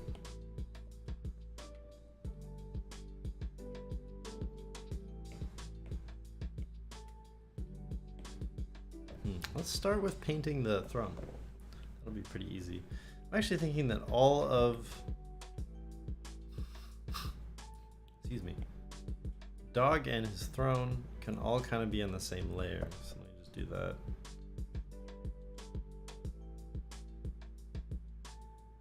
This is basically, you know, the process of like flattening things that people usually do in digital art. This is basically what I'm gonna do right now. So this is all pretty boring to watch, honestly. So don't blame me if you want to skip out and go watch something else. But yeah, just painting in flats can be a little bit tedious.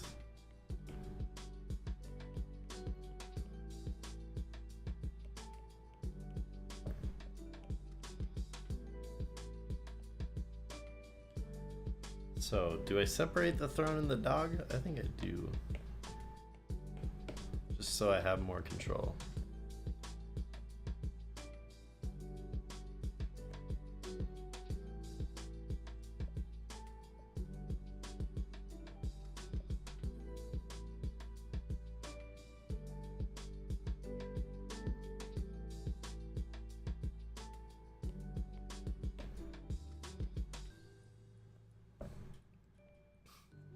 Michael, what's up? Are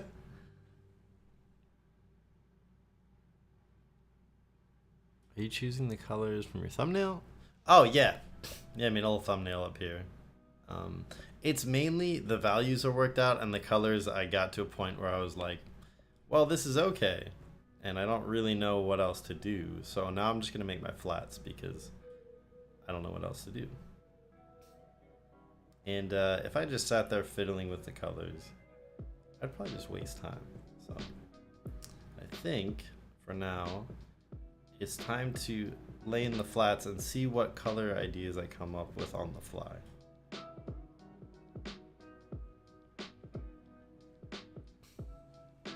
Smart. Gabriel, why'd you just yell Michael? What's up, dude?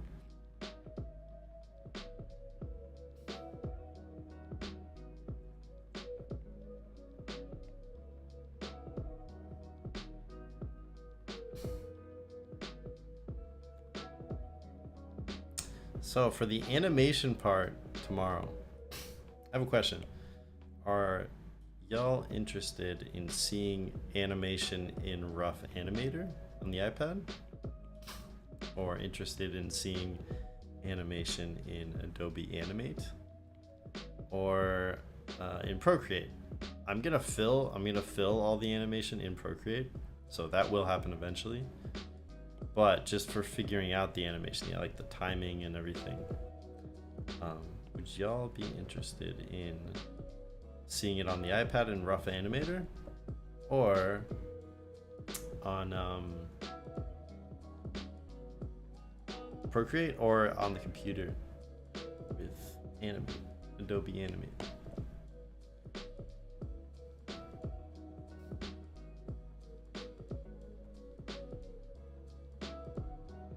And I'm just asking because the setup is a little bit different depending on what I'm gonna do, and it'll kind of change like the layout of my desk a little bit. No idea how Animate works. Okay, cool.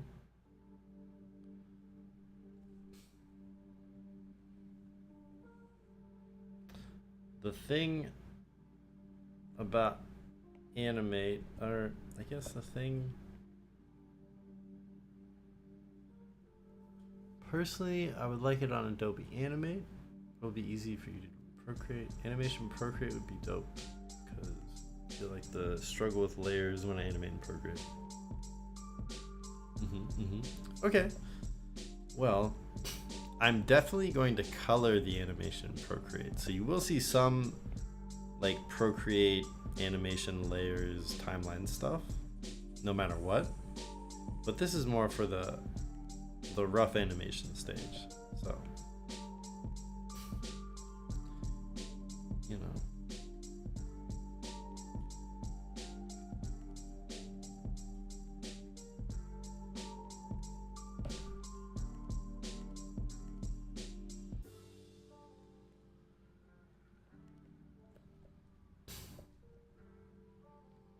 Our good boy wizard.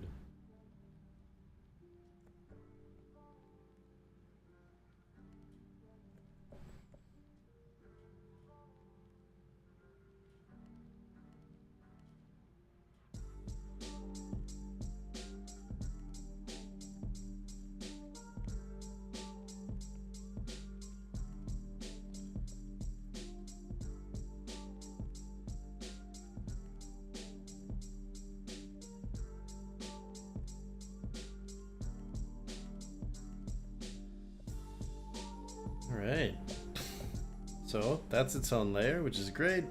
I think these Anubis looking statues will also be their own layer. That color works.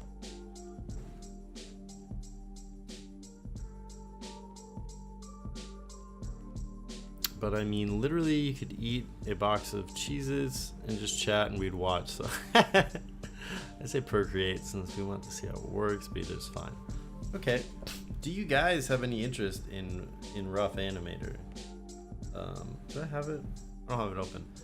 So basically, let me just explain the process really quick. So in Procreate, when you're animating, you basically, the way I do it, you have a line layer that's at like a low opacity set to multiply, and then you have your painting layer beneath it, so that you can, that's how I make lineless animation. Not everyone animates in that exact same way.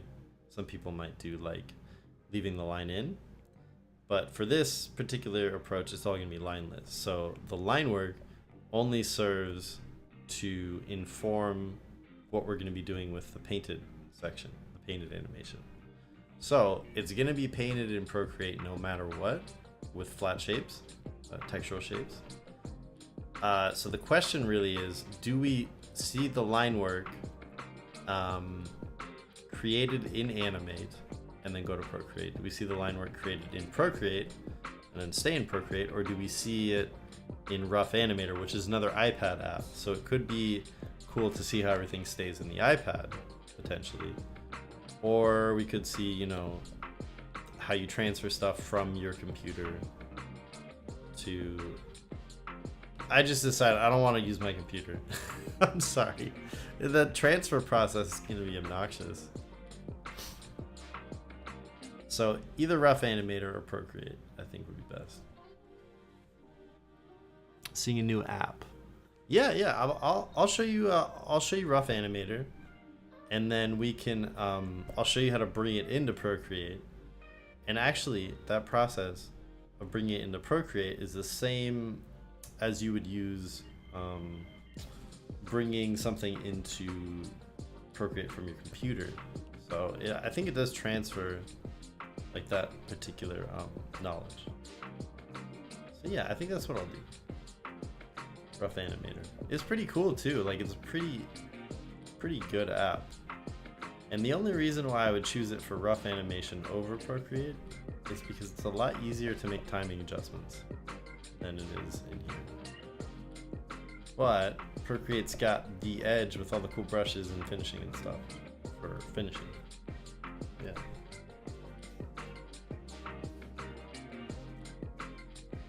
Super interested in seeing my process in any program.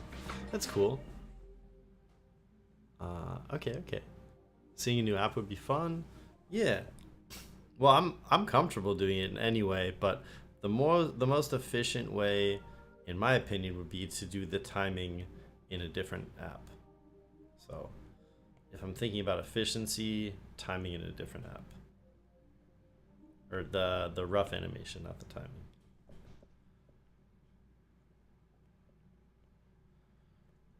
All right, we got our Anubis guys.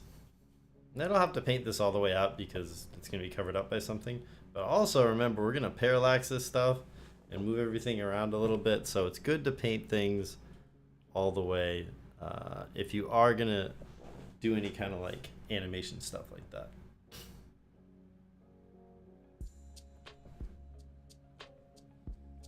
I think that this guy is looking a little weird with his proportions, so I might need to fix him a little bit.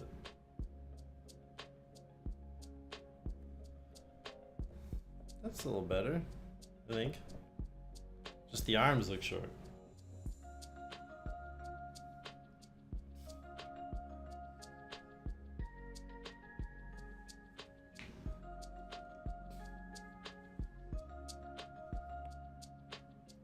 And it's looking like I'm approaching the original finishing time that I planned for this stream. But I'm going to go a little bit over just so I can get at least these flats in and maybe finish the illustration completely. We'll see. So just want to make sure I get through that.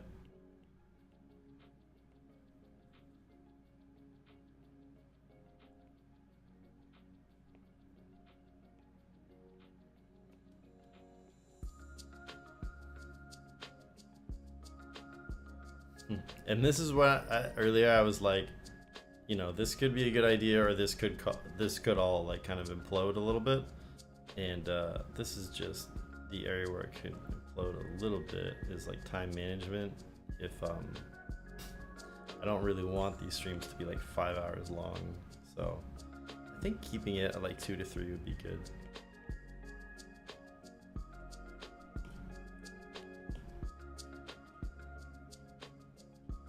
And I'm painting the layers all the way out because of the parallax stuff we're gonna do.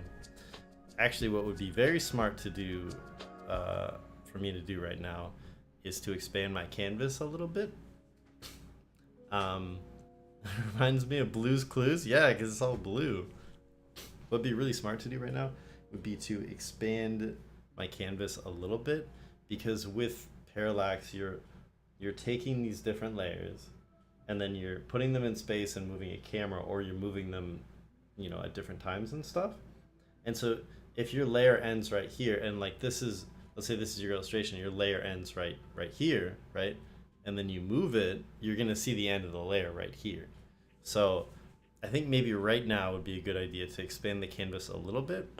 Before we do though, we wanna remember what our initial framing is. So I'm gonna take any kind of brush, and just sort of draw like a red square around the, I'll make it smaller, red square around the edge using like the shape Procreate tool. So edit shape and put it right up against the edge so that I remember where my original framing is. I should probably name this too so I don't forget. So cool. Now we're just going to expand the canvas a little bit in every direction without losing too much of our layers, because we need those. 50 layers and above should be good. So just a little bit extra on the edges will help us with parallax.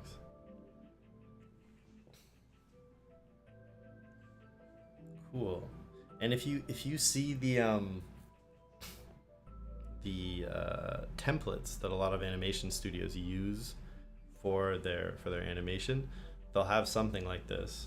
Like so they'll have a canvas that's bigger than the actual finished resolution, and then they'll have a little box for where your this is for hand drawn animation, for where your screen ends. And then that way you can have the animation sort of go over the edge of where the screen ends and not be worried about things being cropped off if they move things around a little bit.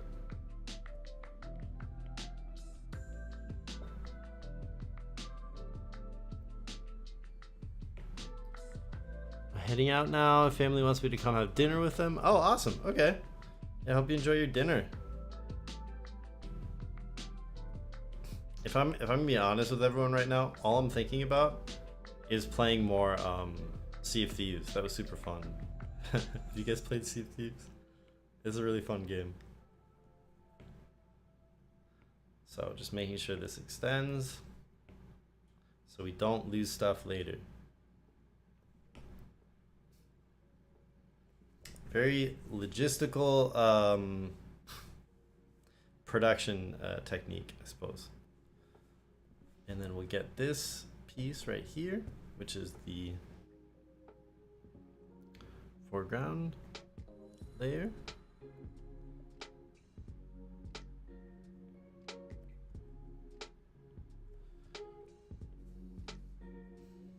I think I might just get the flats and then finish the painting itself off screen or something.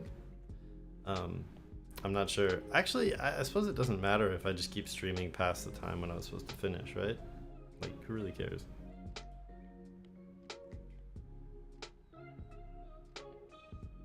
I think that just means that in the Lightbox schedule, it'll show that I'm not live now anymore. But yeah.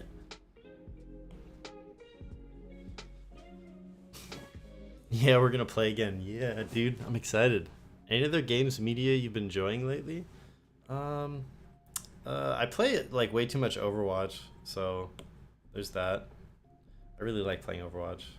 I don't know why, because it's like such a frustrating game sometimes. But I really like playing Genji and Doomfist a lot. So super fun to just fly around and have tons of mobility. You're drawing with me, Jason? Awesome. Glad that you are.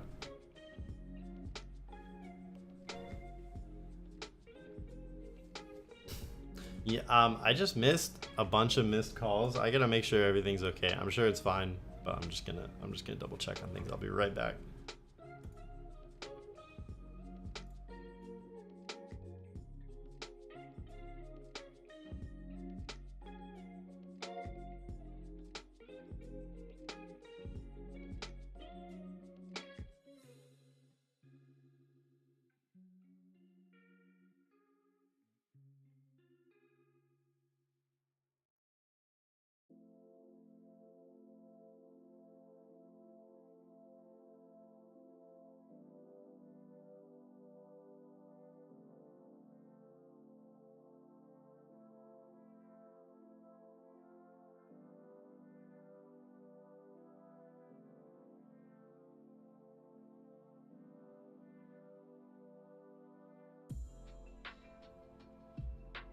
Okay, everything's cool.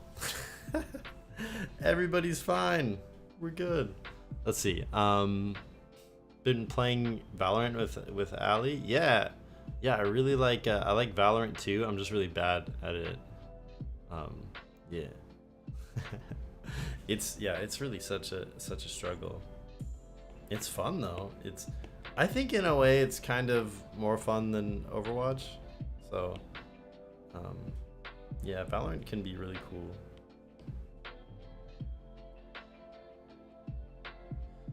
And remember, for Parallax, you want to paint outside the edges of where you think the layer should end. It's very important. You can use something textural here.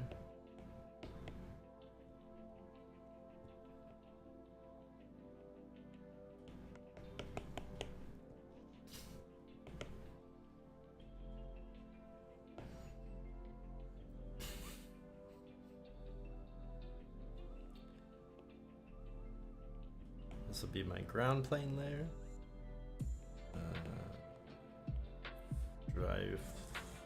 Dry brush flat. Just put in something flat really quick. Paint it out like this, closer to here.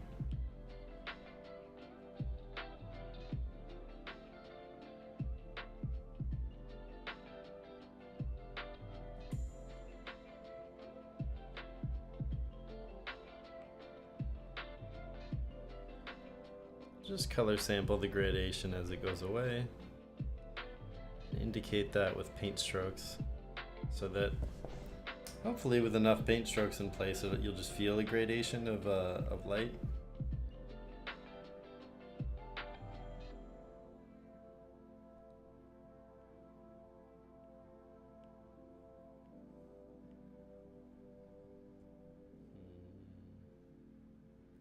Right.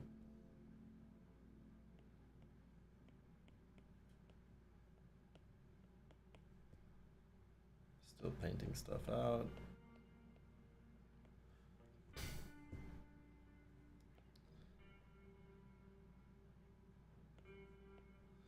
See how that looks without my drawing layer. Looks kind of sloppy. Okay, that's fine.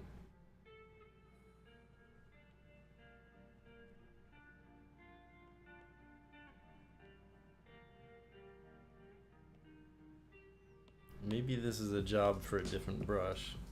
Like this chalk brush could be cool. Oh, smudge? Oh, it's a job for smudge. There we go.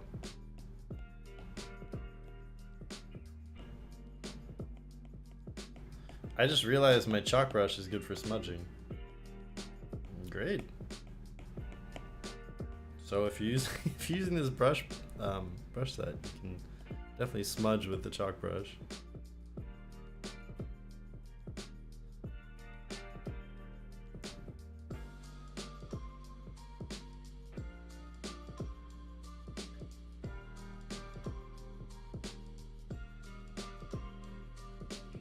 I am pretty focused on my painting, so if there's anything happening in chat, I'm sorry if I'm missing it.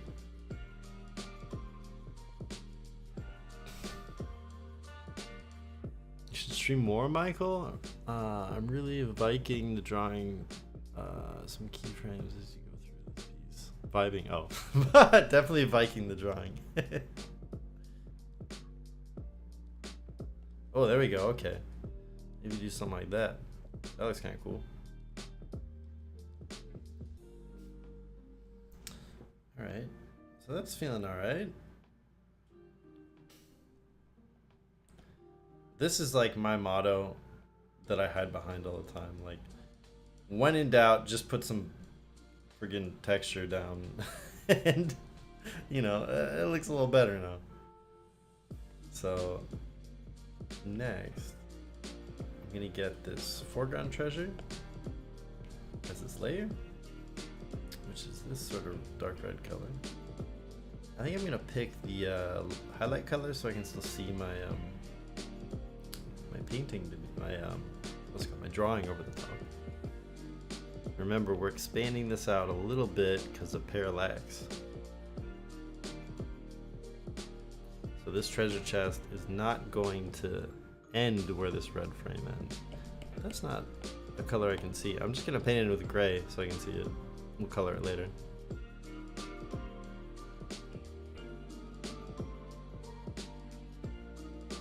Cool.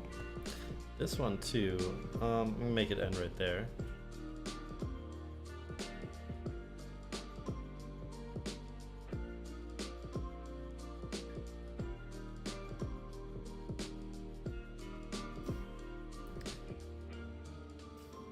I think these are piles of gold here.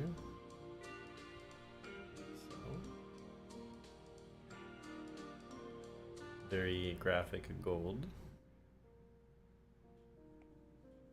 I don't know why I chose to put a barrel here, but I suppose that'll work.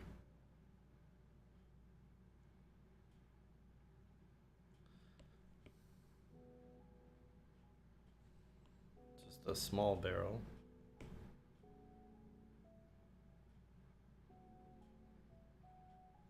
I think maybe more gold because it adds to this idea of comedy where this dog has all these riches around him, but he's just stoked about the stick. So maybe these are gold coins leading off in this direction.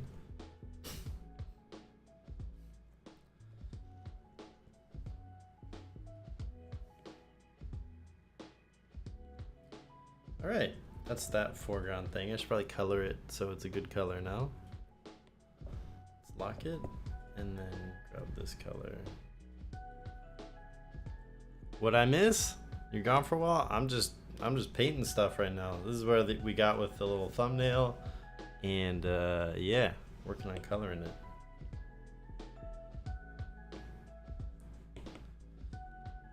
And then all these are being hit with a little bit of like edge lighting. Oh, right.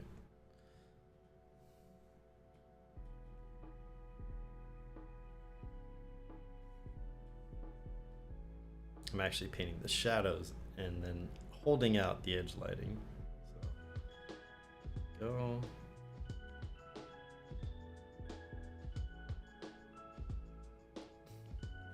Oh, I forgot my axe. No.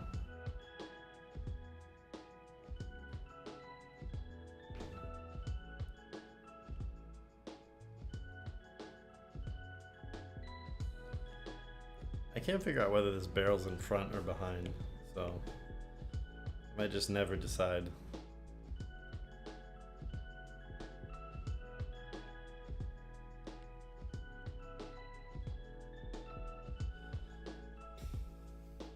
All right.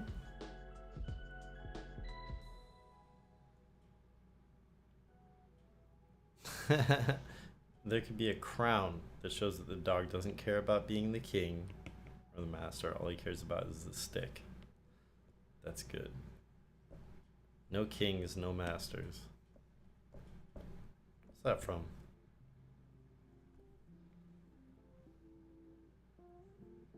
I've heard that before.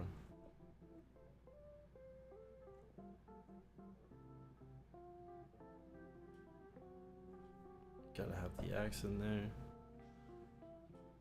Didn't know you could stream from the iPad like this. Yeah, you basically just grab I'm using OBS, so you can use Streamlabs or you can use OBS,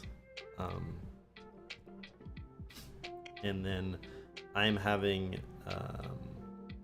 my iPad is connected via Bluetooth, I think, to my computer. It's broadcasting over there, and then OBS puts together my webcam and the iPad stream and everything all together, so you can see everything. So yeah, OBS stands for Open Broadcast Studio, and it's very cool.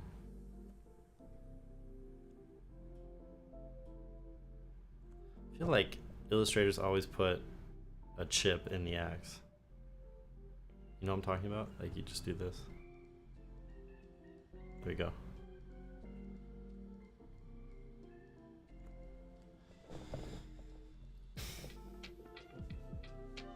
Yeah, you're welcome. Alright, I'm gonna flat the magic thing. I'm gonna flat the girl, and then I might call it because I'm getting a little tired. But we'll see. Maybe I won't be a little tired. I'll just keep going forever.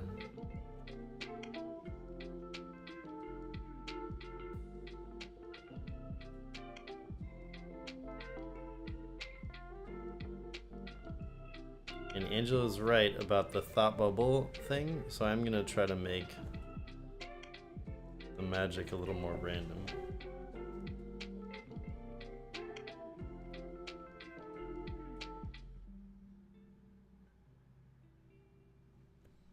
I need to get better environment painting. I draw a lot of environments, but painting them not so much. It's weird. Yeah, so you just don't feel comfortable painting them as much as you feel comfortable drawing them? Is that what it is? I feel the opposite. I feel more comfortable painting them than I feel drawing them.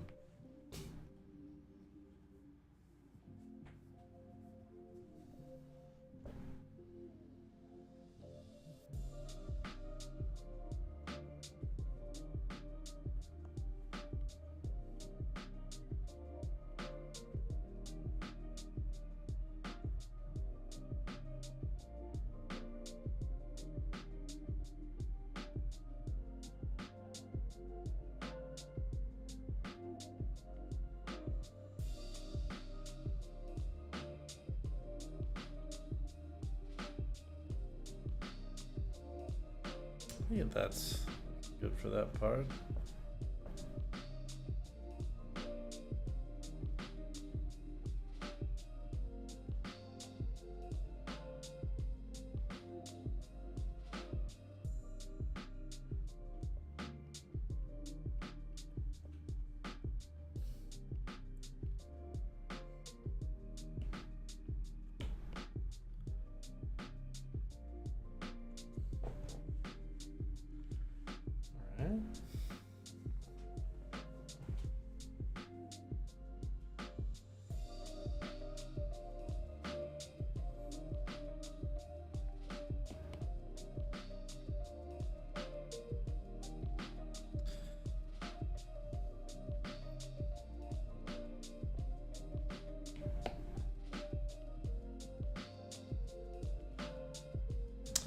And I think after I flat the girl, getting close to the end.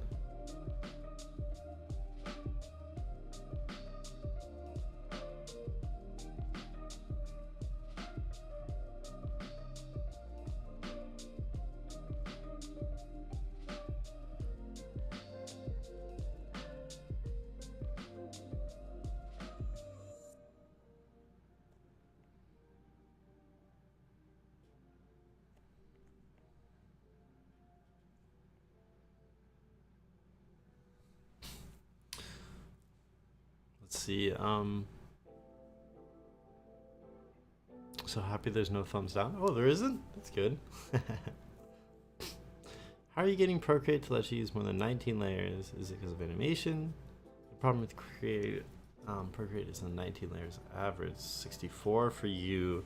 It depends on the iPad that you have. So like this is the newest one. I was sort of forced to upgrade because my other one died just a few days ago. So it depends on the iPad that you have. You might get more or less layers. It also depends on the resolution. So if you're working at print resolution, you might have 16 layers. If you're working at like a web resolution, you could have a lot, like 64 or 100 something. So yeah.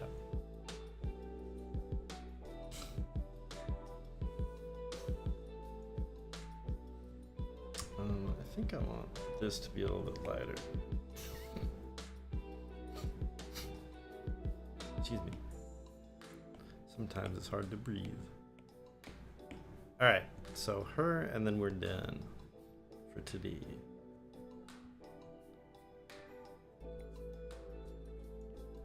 I'm gonna use my gouache thick paint to give her a nice edge, like a nice textural edge.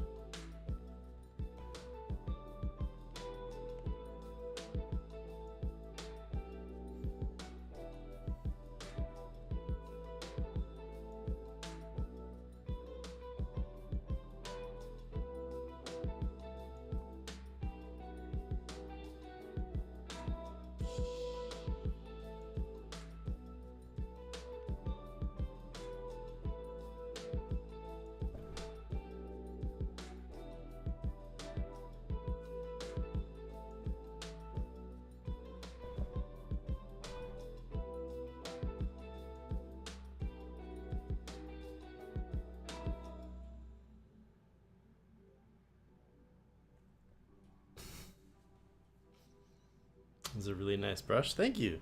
Yeah, it's my gouache sort of very thick paint brush, which you can check out if you want to. I have a link in the message that's pinned at the top of the chat.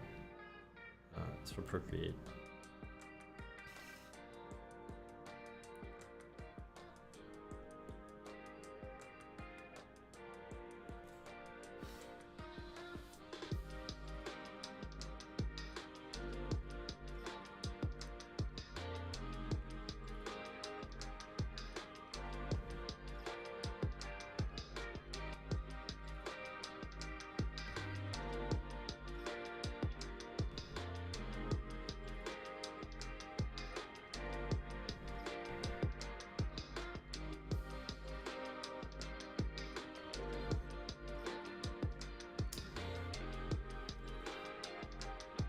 Huge fan of the textures. Thank you. Earlier in the stream, we were helping decide various details. Yeah, the stream started off with this idea was almost completely generated by everyone in chat. So I just kind of set out the parameters, and then together we came up with this idea, which I can zoom out and show you the whole thing. She's sort of offering a stick to this wizard dog. Let me actually get her silhouette blocked in, and then I'll show you the whole thing. I want to finish what I'm doing.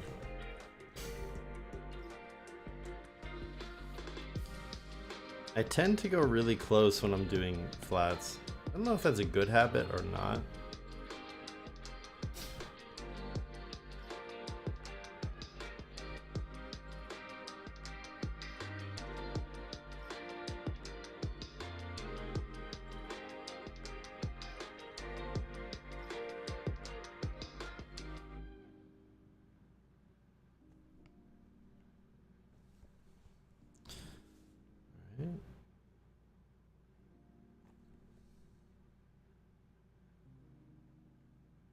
I also tend to move the canvas and not my hand. Like my hand just stays in the same spot.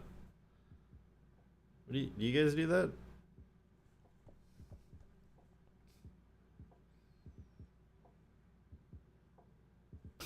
And once we start animating her hair, we're gonna have to do another pass on her where we make her bald and then just have the hair be its own pass. Like on top, I think.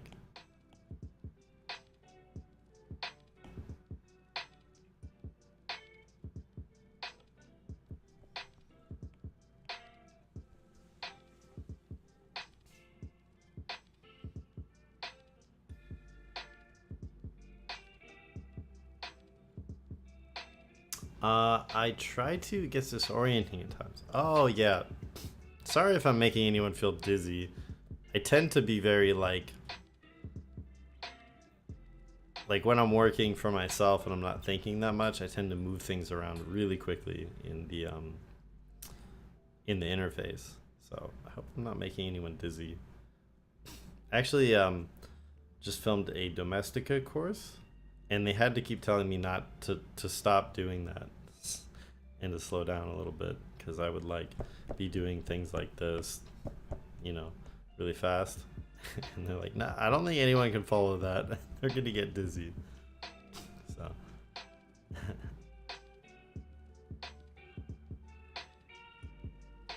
I love how you don't take shortcuts, like filling it makes everything look organic. Yeah, I'll do that occasionally. I used to have a Photoshop function in Photoshop where I would draw the outlines basically, and then I would fill stuff. And I just had it bound to my F2 key, where it would take the selection inside the line and then expand the selection by like 2 or 3 pixels and then fill it and then deselect. I think if Procreate had something like that, I'd probably do it. But also at the same time, I don't mind doing this really quickly. Doesn't really matter to me. Maybe I'm just so used to it, you know?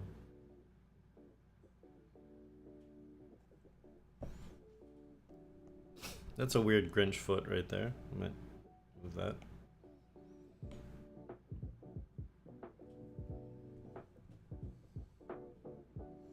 Alright, now we got her sort of flatted in. And I might go give her these sort of dark elf colors. I'm a big fantasy nerd, by the way, so like anything Dungeons and Dragons and Dark Elves and all that stuff is super fun for me. There's like a little bug buzzing around me right now. Alright, almost there.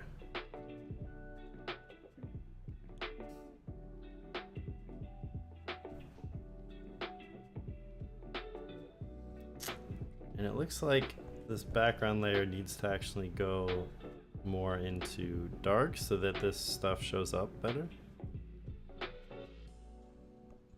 So I might have to do that or just leave it for now. We'll see. Yeah, I'm feeling her arms are gonna get lost if I do this.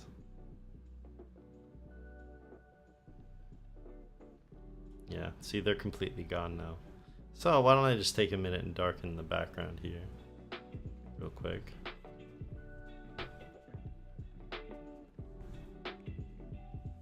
What the heck?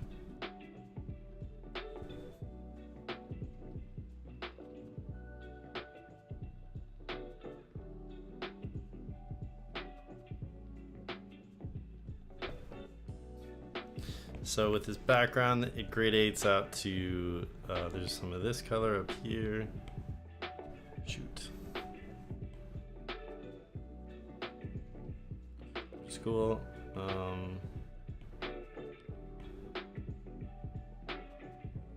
And then maybe like gets very dark over here, and then I think I'll blend that a little bit with the chalk. Well, that's a little too smooth for me.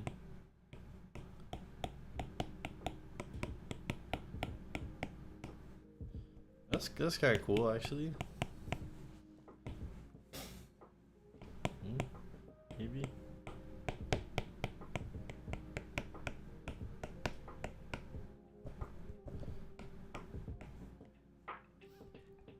Alright, cool. Now she shows up a little bit better. That was the goal of that whole thing. ASMR tapping. Nice.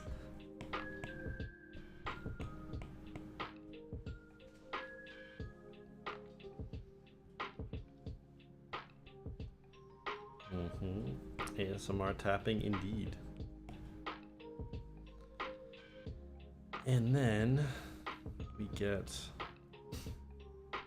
paint the cuts in her armor. So that's a shoulder piece right there. Maybe there's a little bit of an undershirt here. Like that. And then so she can move her arm. There's a cut right here. Maybe this goes up to her neck. And then some cuts in the armor here. So she can bend at the waist. And then here. Just color all that in.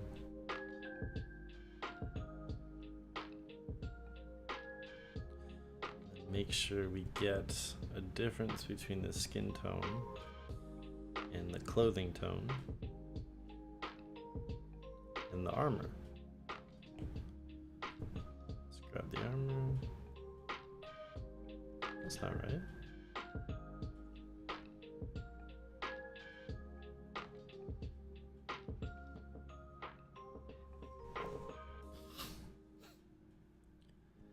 That looks pretty cool.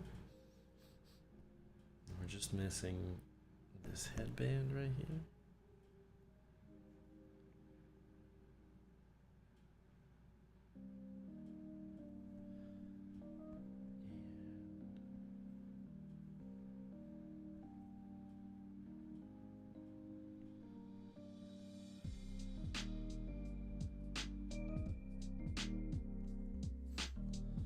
There we go. That's kind of everything blocked in except for the jewels. Gotta get the jewels. Okay.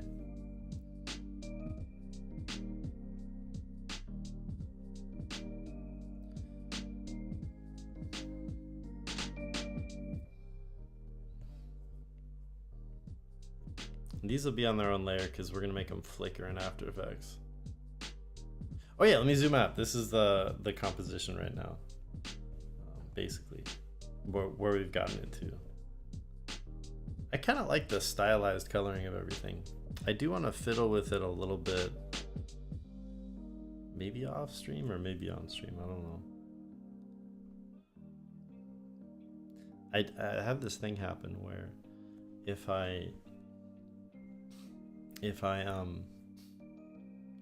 sometimes if I'm working on something, I need to take a break from it and step back, and especially if I'm streaming. So if I can, I'll take a minute and just let it sit there. And then sometimes just the fact that no one's watching, or like that I can just think about it on my own, gives me new ideas. So yeah, I don't know if you guys have that experience with stepping away from your pieces, but I always feel that way.